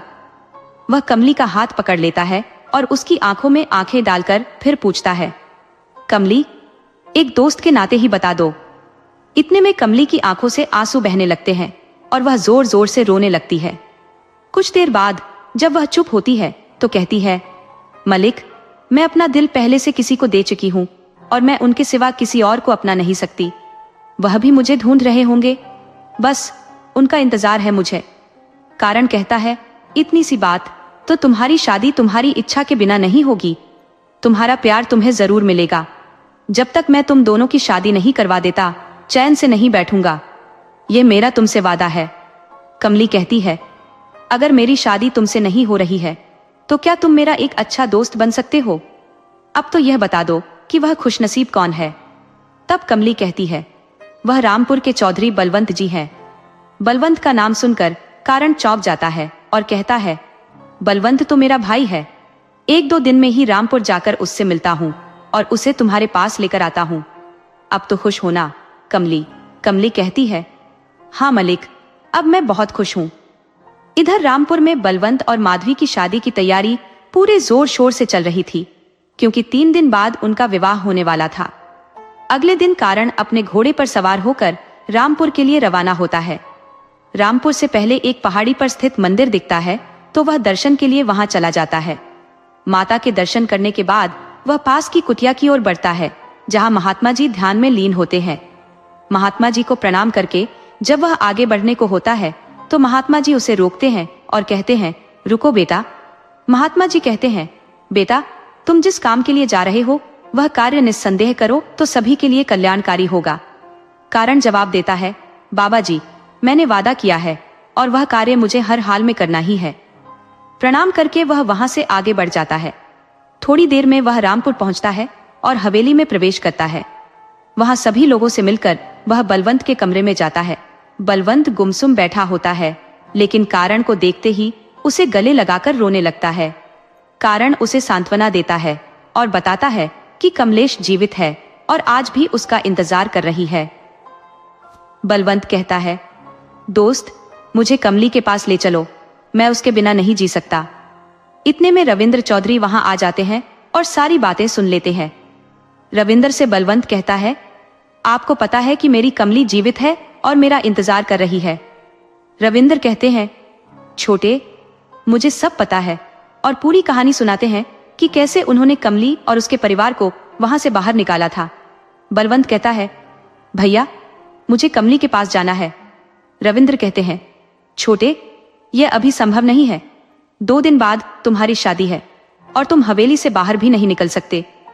अगर बाबूजी को पता चल गया कि कमली और उसका परिवार जिंदा है तो वह उन्हें जिंदा नहीं छोड़ेंगे। बलवंत कहता है, भैया, फिर क्या करें? मैं कमली के बिना जीवित नहीं रह पाऊंगा। रविंद्र सोचते हुए कहते हैं, एक रास्ता है जिससे तुम कमली के पास पहुंच सकते हो और यह शादी भी नहीं रुकेगी। बलवंत और रविंद्र आपस में बातें कर रहे होते हैं। कारण कहता है, मैं पृथ्वीपुर जाऊंगा और माधवी से बात करूंगा। बलवंत कहता है, मेरे भाई, मेरे दोस्त, मैं कोई भी कीमत चुकाने को तैयार हूं ताकि तुम और कमली मिल सको। मुझ पर यकीन रखो। रविंद्र चौधरी भी कहते हैं, माधवी से मिलना और उसे समझाना इतना आसान नहीं है। हो सकता है कि तुम्हें उससे मिलने ही ना दे। एक काम कर सकते हो, वहां जाकर कहना कि बलवंत चौधरी का संदेश लेकर आया हूं। हो सकता है कि फिर तुम माधवी से मिल पाओ। रविंद्र जो अपने संग का कारण को बताते हैं, तो कारण कहता है, भाई साहब, आप मुझ पर विश्वास करो, मैं यह काम किसी भी कीमत पर करके आऊंगा। इतने में जसवंत चौधरी कमरे में प्रवेश करते हैं और कारण चुप हो जाता है।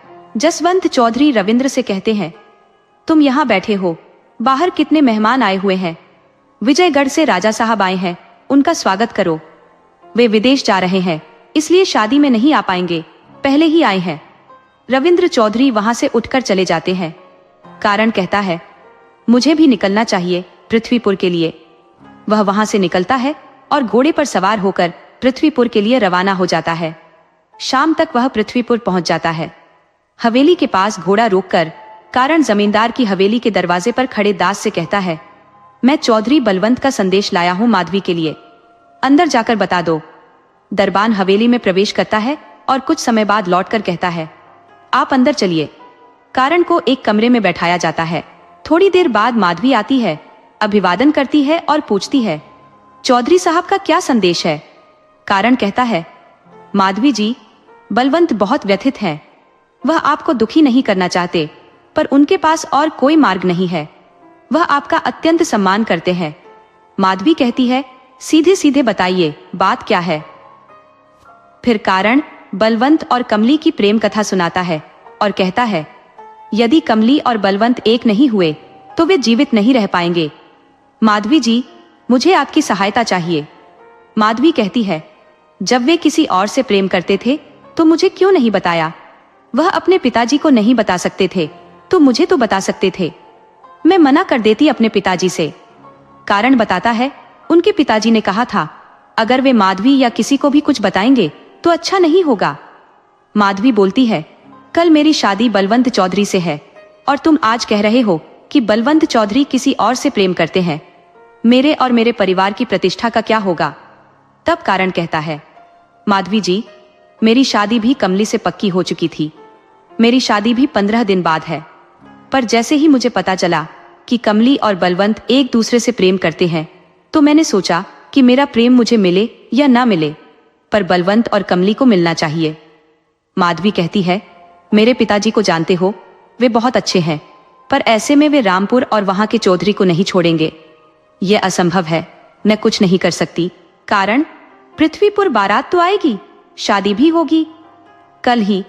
जरूरी नहीं कि शादी बलवंत चौधरी से हो, बाकी का देख लो कारण, क्या करना है। और उठकर कमरे से बाहर चली जाती है। माधवी के शब्दों से कारण सोच में पड़ जाता है और वहां से निकलकर अपने घोड़े पर सवार होकर रवाना हो जाता है। चलते चलते रामपुर पहुंचता है। वहां बलवंत उसका इंतजार कर रहा होता है।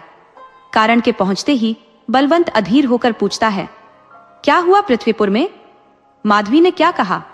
कारण कहता है, भाई तुम परेशान ना हो, तुम्हारा काम हो गया।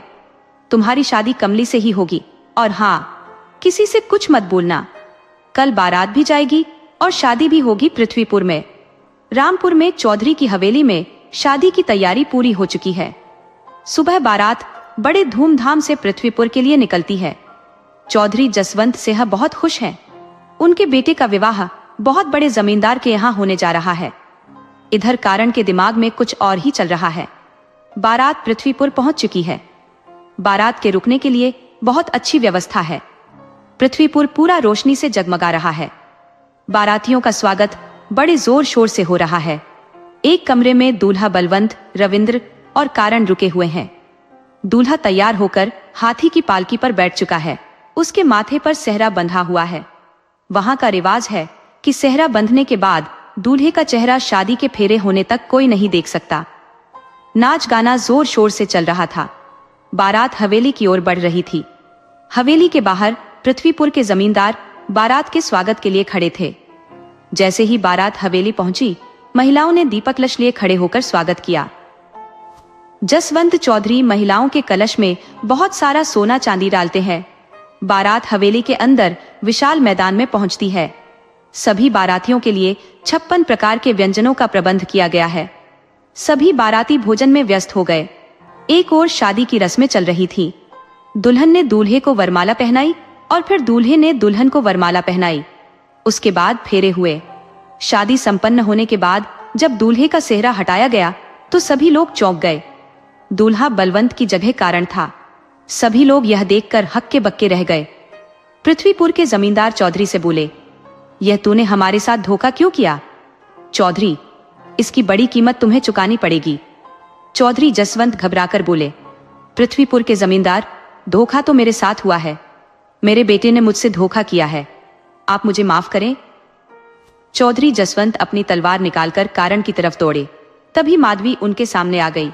चौधरी बोले, हट जाओ लड़की, इसका तो आज अंत कर दूंगा। इसने भी विश्वासघात किया है। माधवी कहती है, आप दूर रहिए, ये मेरे पति हैं। इन्हें किसी ने छुआ भी तो मैं भवानी की कसम खाती हूँ, एक आदमी भी वापस रामपुर नहीं लौटेगा। बारात पृथ्वीपुर से वापस जा चुकी है। पृथ्वीपुर के जमींदार, उनकी पत्नी माधवी और कारण एक ओर बैठे हुए हैं। माधवी कहती है, पिताजी मुझे माफ कर दें, मेरी शादी मेरी पसंद से हुई है। ये नारायणपुर के जमींदार के बेटे कारण है। शादी तय होने के बाद मुझे पता चला कि बलवंत और कमली एक दूसरे से प्रेम करते हैं। मैंने सोचा कि उनका मिलन होना चाहिए। कारण कहता है, माधवी आपसे मेरी शादी हुई है, मैं अपना पति धर्म निभाऊंगा, पर पहले मुझे पास के जंगल में जाना है जहां बलवंत मेरा इंतजार कर रहा है। उसे और कमली को मिलाना है। मैं अपना वादा निभाकर वापस आऊंगा और आपको अपने घर ले जाऊंगा। कारण माधवी से विदा लेकर जंगल में निकलता है और अपने दोस्त बलवंत के पास पहुंच जाता है। जंगल में बलवंत उसका इंतजार कर रहा था। कारण के पहुंचते ही बलवंत पूछता है, क्या हुआ वहां, बताओ मुझे। कारण कहता है, दोस्त सब ठीक है, चलो मैं तुम्हें कमली के पास ले चलता हूं। दोनों नारायणपुर के लिए रवाना होते हैं। कमली तालाब के किनारे गुमसुम बैठी हुई थी। तभी उसे किसी की आहट सुनाई देती है। वह पूछती है, कौन? मूर्ति को देखती है तो बलवंत को पहचानती है। कमली बलवंत से लिपटकर रोने लगती है। आपने मेरी खबर ही नहीं ली, मैं तो आपको याद करके तिल तिल मर रही थी। बलवंत कहता है, कमली, मुझे भी नहीं पता था कि तुम जिंदा हो। मैं तो तुम्हारी याद में पागल सा हो गया था। हम आज कारण की वजह से मिल पाए हैं। बलवंत कारण को गले से लगा लेता है। कारण कहता है, बलवंत, तुम लोगों के लिए यह जगह सुरक्षित नहीं है। अब तुम्हें यहां से दूर जाना होगा, क्योंकि तुम्हारे पिताजी चौधरी साहब को पता चल गया होगा कि तुम यहां आए हो। वह तुम्हें ढूंढते हुए जरूर आएंगे। तुम लोग यहां से नाहरगढ़ चले जाओ। वहां मेरा दोस्त वीरेंद्र सिंह रहता है। मैं उसे पत्र लिख देता हूं। वह तुम्हारी हर तरह से मदद करेगा। मेरा घोड़ा ले जाओ। उसके ऊपर बंधे थैले में थोड़ा सा धन रखा है, जो तुम्हें जरूरत पड़ने पर काम आएगा। अब तुम लोगों को यहां से निकलना चाहिए, क्योंकि अगर तुम्हारे पिताजी को पता चल गया तो वह कभी भी आ जाएंगे। कारण और बलवंत एक दूसरे को गले लगाकर विदा लेते हैं। इधर रामपुर बारात वापस आ गई है। जसवंत चौधरी बहुत गुस्से में है। उनका गुस्सा 7वें आसमान पर है। उन्होंने अपने लोगों को बुलवाया और कहा, जाओ और बलवंत को ढूंढ कर लाओ। जब तक बलवंत का पता नहीं चले तब तक लौटकर मत आना। मुझे बलवंत चाहिए, किसी भी कीमत पर। आज उसने मेरी इज्जत को मिट्टी में मिला दिया है। इधर बलवंत और कमली घोड़े पर सवार होकर आपस में बातें करते हुए जा रहे थे। कमली कहती है, मलिक, आपने अपना क्या हाल बना लिया है। दोनों एक दूसरे से मिलकर ऐसा महसूस कर रहे थे जैसे पूरी दुनिया उनकी हो गई हो। दिन भर यात्रा करने के बाद रात तक वे एक गांव में पहुंचते हैं और वहां के मुखिया के घर रुकते हैं। मुखिया बलवंत को पहचान जाता है, क्योंकि वह जसवंत चौधरी का मित्र है और बलवंत की शादी में भी गया था। उसने माधवी और बलवंत की शादी के बाद की घटनाओं को सुना था। मुखिया बलवंत की बहुत खातिरदारी करता है और उसे अपने घर में ठहराता है। कमली और बलवंत पास में ही बातें कर रहे थे। मुखिया को बलवंत पर जरा भी शक नहीं होने देता कि वह जसवंत चौधरी का मित्र है, और चुपके से अपने आदमी को रामपुर भेजकर जसवंत को खबर देता है। अगली सुबह जब बलवंत और कमली जाने के लिए तैयार होते हैं तो मुखिया उन्हें रोककर कहता है कि आज उनके यहाँ बच्चे का जन्म उत्सव है, इसलिए वे एक दिन और रुक जाएं। बलवंत और कमली मुखिया की चाल को नहीं समझ पाते। मुखिया अपने बेटे से कहता है कि वे लोग शंकर भगवान के मंदिर दर्शन करने जाएं। सुबह का नाश्ता करके वे लोग मंदिर की ओर चल देते हैं। जब वे दर्शन करके वापस आते हैं, शाम होने को होती है। मुखिया के घर पर कुछ घोड़े नजर आते हैं, जिनमें से एक जसवंत चौधरी का घोड़ा था। बलवंत तुरंत समझ जाता है। बलवंत और कमली तेजी से एक ही घोड़े पर बैठकर मुखिया के बेटे से कहते हैं, कमली के गले की माला मंदिर के पास गिर गई है, हम उसे लेकर आते हैं। और फिर विपरीत दिशा में घोड़े को दौड़ा देते हैं। उधर मुखिया का बेटा घर के अंदर आता है और मुखिया उससे पूछता है कि वे लोग कहाँ हैं। लड़का माला वाली बात बताता है और पास में छिपा हुआ जसवंत चौधरी सब समझ जाता है। वह अपने आदमियों को कहता है, सब लोग जल्दी बाहर आओ और बलवंत का पीछा करो। चौधरी और उसके लोग उसी दिशा की ओर घोड़ा दौड़ाते हैं जिस दिशा में बलवंत और कमली गए थे। आगे जाकर जसवंत कहता है कि यहाँ से अलग अलग रास्ते हैं, इसलिए 3-4 ग्रुपों में बढ़ जाओ और अलग अलग दिशाओं में जाओ। बलवंत और कमली घोड़े से भागते हुए एक जंगल में चले जाते हैं। चौधरी और उसके आदमी भी पीछा करते हुए जंगल में घुस जाते हैं। अंधेरा होते होते बलवंत और कमली एक पेड़ के नीचे रुक जाते हैं। उनका घोड़ा थक गया था और उन्हें भी भूख प्यास लगने लगी थी। कमली को डर लग रहा था और वह बलवंत से चिपकी हुई थी। उसकी दिल की धड़कनें तेज हो रही थी। कमली बलवंत से कहती है, मलिक, अगर बड़े मलिक ने हमें पकड़ लिया तो वे हमें जिंदा नहीं छोड़ेंगे। बलवंत कहता है, ऐसा कुछ नहीं होगा कमली, हम सुरक्षित हैं। यहां से निकलेंगे और एक नई दुनिया बसाएंगे जहां कोई हमारे प्यार के बीच नहीं आएगा। हमारा एक छोटा सा परिवार होगा। मैं तुम्हें कभी अकेला नहीं छोड़ूंगा। बलवंत कमली को समझाता है और परिवार की बातें सुनकर कमली शर्मा जाती है। फिर दोनों एक दूसरे के आगोश में दुनिया से बेखबर होकर सो जाते हैं। उन्हें पता ही नहीं चलता कि सुबह कब हो जाती है। जब घोड़ी की टॉप की आवाज उनके कानों में पड़ती है तो बलवंत अचानक जाग जाता है और कमली को उठाता है। हम लोगों को यहाँ से जल्दी निकलना होगा, वे लोग हमारे पीछे आ गए हैं, बलवंत कहता है। बलवंत और कमली जल्दी से घोड़े पर सवार होकर वहां से निकल जाते हैं। घोड़ा हवा से बातें कर रहा है और वे तेजी से आगे बढ़ रहे हैं। एक पैर बीत जाता है, लेकिन जंगल खत्म होने का नाम ही नहीं लेता। वे पानी पीने के लिए झरने के पास रुकते हैं। पानी पीकर जैसे ही खड़े होते हैं, उन्हें सांपों की आवाजें सुनाई देने लगती है। वे फिर वहां से भागते हैं, लेकिन पीछा करने वाले लोग उनके और पास आ जाते हैं और दिखने लगते हैं। थोड़ा आगे बढ़ने पर वे एक ऐसी जगह पहुंचते हैं जहां दोनों तरफ घना जंगल है और दूसरी तरफ एक नदी बह रही है। वे नदी के समतल पर पहुंचते हैं और उनके पीछा करने वाले लोग भी उनके पीछे चले आते हैं।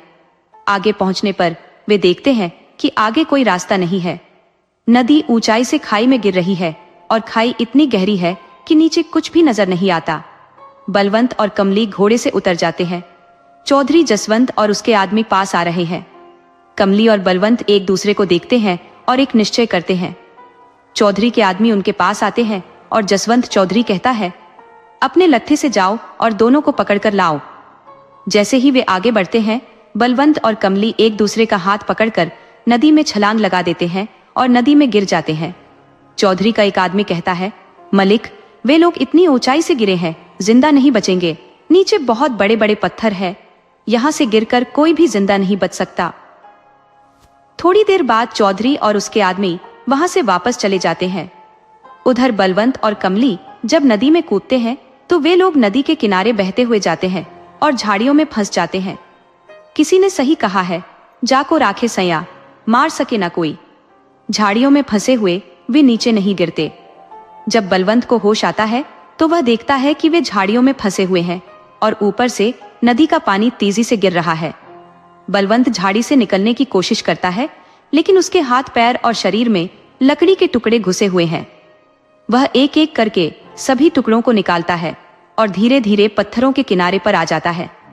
उसके शरीर के कई हिस्सों में चोट लगी है। वह अपना कुर्ता फाड़कर खून बहने वाली जगहों को बांध लेता है। फिर वह कमली के पास जाता है, जो अभी भी बेहोश है। बलवंत उसे खींचकर पत्थरों के किनारे पर ले आता है।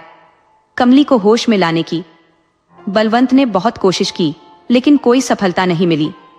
वह देखता है कि वे एक ऐसी जगह फंसे हैं जहां से ऊपर चढ़ना असंभव है और नीचे उतरना अत्यंत कठिन। रात होने को है और कमली बेहोश है। बलवंत असमंजस में है। चारों ओर नदी के पानी की गर्जना हो रही है। कमली का सिर अपनी गोद में रखते हुए उसे होश में लाने का प्रयास करता है, लेकिन वह अब भी बेहोश है। उसकी आंखें बंद होने लगती हैं और वह नींद में चला जाता है। जब वह जागता है तो देखता है कि कमली को होश आ रहा है। कमली पूछती है, हम कहाँ हैं, मलिक? और उठने की कोशिश करती है, पर दर्द के कारण उठ नहीं पाती। मुझे क्या हुआ है? मैं क्यों नहीं उठ पा रही हूँ? वह फिर से नीचे देखती है और डर जाती है। बलवंत कहता है, घबराओ मत, हम सुरक्षित हैं। बस थोड़ी ऊंचाई पर फंसे हुए हैं, जल्द ही निकलेंगे। बलवंत पास के पेड़ की लंबी शाखाओं से रस्सी बनाता है, उसे मजबूत करता है और कमली को कमर से बांधकर धीरे धीरे नीचे उतारता है। फिर खुद भी नीचे आता है। वे जंगल में लगे फलों को तोड़कर खाते हैं। कमली कहती है, मलिक, आप मेरे कारण कितना परेशान हुए। आप एक जमींदार परिवार के बेटे हैं, आपने मुझसे प्यार क्यों किया? आपकी जिंदगी मेरे आने से पहले कितनी अच्छी थी और आज मेरे कारण दर दर भटक रहे हैं। बलवंत कहता है, ऐसा नहीं है कमली, तुम मेरे जीने की वजह बन गई हो। तुम्हारे बिना मैं एक पल भी जिंदा नहीं रह सकता। अब मेरी जिंदगी तुमसे शुरू होकर तुम पर ही खत्म होगी। बातें करते हुए वे आगे बढ़ते हैं। तभी उन्हें दूर एक गांव नजर आता है और उनके चेहरे पर खुशी छा जाती है। वे तेजी से गांव की तरफ बढ़ते हैं। गांव में ठहरने का ठिकाना मिल जाता है और वहां के वैद्य उनके जख्मों का इलाज करते हैं। कुछ दिन बाद स्वस्थ होकर वे गांव वालों से विदा लेते हैं और विन्हारगढ़ के लिए निकलते हैं। कमली और बलवंत बहुत खुश है और खुशी खुशी नाहरगढ़ के पास पहुंचते हैं। वहां एक बड़ा मेला लगा हुआ था।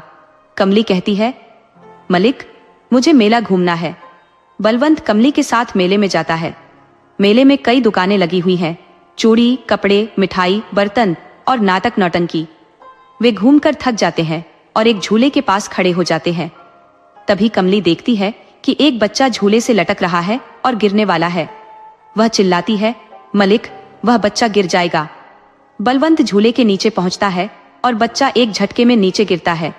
बलवंत उसे हवा में ही पकड़ लेता है। लोग इस दृश्य को देखकर हैरान हो जाते हैं। वहां भीड़ इकट्ठी हो जाती है। बच्चे की मां बलवंत के पास आकर कहती है, आपने हम पर बहुत बड़ा एहसान किया है, हम आपका उपकार नहीं भूलेंगे। हम नाहरगढ़ के जमींदार के घर से हैं। कृपया हमारे साथ घर चलें और हमें सेवा का अवसर दे। बलवंत कमली से इशारों में पूछता है कि क्या करना है। कमली सहमति में सिर हिलाती है और वे महिला के साथ जाने को तैयार हो जाते हैं।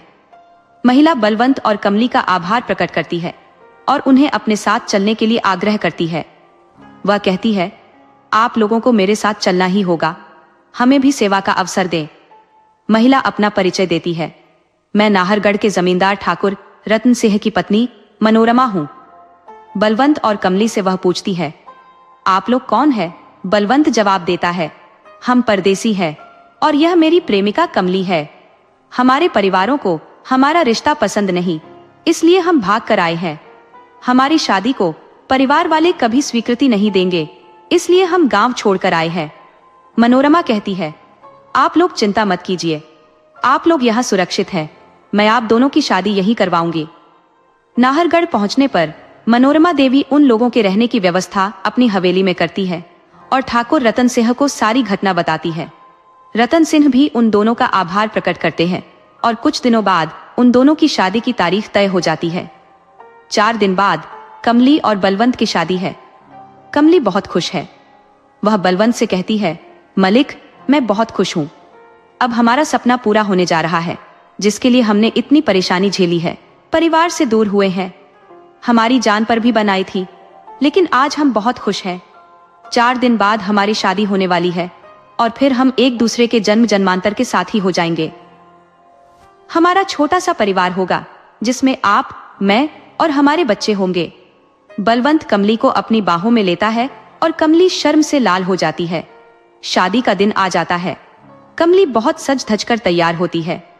ठाकुर रतन सिंह शादी की बेहतरीन व्यवस्था करते हैं और कई मेहमानों को आमंत्रित किया जाता है। आज बलवंत और कमली एक दूसरे को वरमाला पहनाकर सदा के लिए एक हो जाते हैं। शादी के बाद रतन सिंह उन्हें कुछ दिन अपने पास रखने के बाद रहने के लिए एक घर देते हैं और बलवंत को अपना मुनीम बना देते हैं। ठाकुर रतन सिंह उन दोनों को बच्चों की तरह रखते हैं और कमली उन्हें अपने पिता की तरह सम्मान देती है। कमली पूजा पाठ में बहुत विश्वास रखती थी। वह बहुत से व्रत रखती है और अपना अधिकतर समय पूजा में लगाती है। बलवंत और कमली की जिंदगी खुशी से चल रही है। फिर एक और खुशी का समय आता है जब कमली गर्भवती होती है। बलवंत कमली का और अधिक ध्यान रखता है। कुछ समय बाद कमली एक स्वस्थ सुंदर बच्ची को जन्म देती है। बच्ची धीरे धीरे बड़ी होती है और उसकी शरारतें बलवंत और कमली को प्रसन्नता से भर देती है। वे अपनी बेटी को पाकर बहुत खुश होते हैं। उसकी चंचलता और शरारतें उनका मन मोह लेती हैं, लेकिन कहते हैं कि समय हमेशा एक सा नहीं रहता। बलवंत और कमली के साथ भी यही हुआ। कमली की तबीयत अचानक बिगड़ी और बलवंत ने अथक प्रयास से दूर दराज के वैद्यों को बुलवाकर इलाज करवाया, पर उसे कोई राहत नहीं मिली। अंततः कमली अपनी 7 साल की बेटी को छोड़कर इस संसार से विदा हो गई। कमली के जाने के बाद बलवंत बुरी तरह टूट गया, जैसे उसकी जीने की इच्छा समाप्त हो गई हो। ठाकुर रतन सिंह ने उसे बहुत समझाया और कहा, अपनी बेटी के लिए तो तुम्हें संभालना ही होगा। ठाकुर साहब की बात बलवंत की कुछ समझ में आई और उसने सामान्य जीवन जीने की कोशिश शुरू की, परंतु कमली की यादें उसके दिलो दिमाग से मिटती नहीं थी। बलवंत अपने काम पर जाने लगा और उसकी बेटी घर का काम करने लगी। जब कमली की अचानक मृत्यु हुई, तब उसकी आत्मा को यमदूत लेकर गए, लेकिन कमली की आत्मा भी बलवंत और अपनी बेटी को छोड़ने को तैयार नहीं थी। उसकी आत्मा भी अत्यंत दुखी थी। यमदूत उसकी आत्मा को यमलोक ले गए। यमराज कमली की आत्मा की स्थिति देखकर बोले, बेटी, मैं तुम्हारा दर्द समझ सकता हूँ, पर हम सभी सृष्टि के जीवन चक्र से बंधे हुए हैं। हमारे भी कुछ नियम कायदे हैं। मैं तुम्हें पूरी तरह पृथ्वी पर तो नहीं भेज सकता, पर तुम्हारे लिए इतना कर सकता हूँ कि तुम अपना पुराना शरीर लेकर अपनी बेटी के पास जा सकती हो, पर कुछ शर्तों के साथ। कमली ने पूछा, यह शर्तें क्या होंगी? तब यमराज ने बताया, तुम सूर्य निकलने के बाद से सूर्यास्त तक अपनी बेटी के पास रह सकती हो। तुम अपने पति को स्पर्श नहीं करोगी। तुम अपने घर और अपनी बेटी के पास के अलावा कहीं नहीं जा सकोगी। तुम अपना कोई भी वस्त्र वहां नहीं छोड़ सकती। अगर कोई भी वस्त्र वहां रह गया तो फिर वापस यहाँ नहीं आ पाओगी। अगर तुम्हारे पति ने तुम्हें स्पर्श किया और फिर संबंध बनाया तो तुम सोचने समझने की शक्ति खो दोगी और फिर हम जैसा कहेंगे वैसा करोगी। अगर ये शर्तें मंजूर हो तो तुम जा सकती हो अपनी बेटी से मिलने। कमली ने सोच विचार के बाद यमराज की सभी शर्तें मान ली। फिर यमराज ने उसे उसकी बेटी के पास भेज दिया। बेटी जब माँ को देखती है तो उसके गले लग जाती है और बहुत खुश हो जाती है।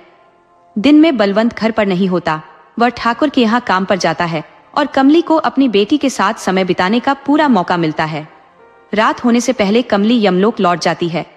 बच्ची भी अब बहुत खुश रहने लगी। घर का सारा काम, चाहे वह चक्की से आटा पीसना हो, खाना बनाना हो, झाड़ू पोछा, बर्तन साफ करना हो, सब कमली आकर कर जाती है। बलवंत जब घर आता है तो देखता है कि घर के सारे काम अच्छे से हो रहे हैं और उसे बना बनाया खाना भी मिल जाता है।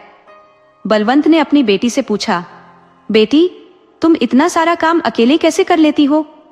तब उसकी बेटी कहती है, पिताजी मैं थोड़े ही करती हूँ, यह सब माँ आकर करती है, वही सारे काम करके जाती है। बलवंत सोच में पड़ जाता है। अगले दिन बलवंत बीमारी का बहाना बनाकर घर में आराम करता है। तभी कमली घर के कामकाज में जुट जाती है। वह सारा काम निपटाकर अपनी बेटी से विदा लेकर जाने को होती है। तभी पीछे से बलवंत उसकी ओढ़नी खींच लेता है। कमली मुड़कर देखती है तो बलवंत खड़ा होता है।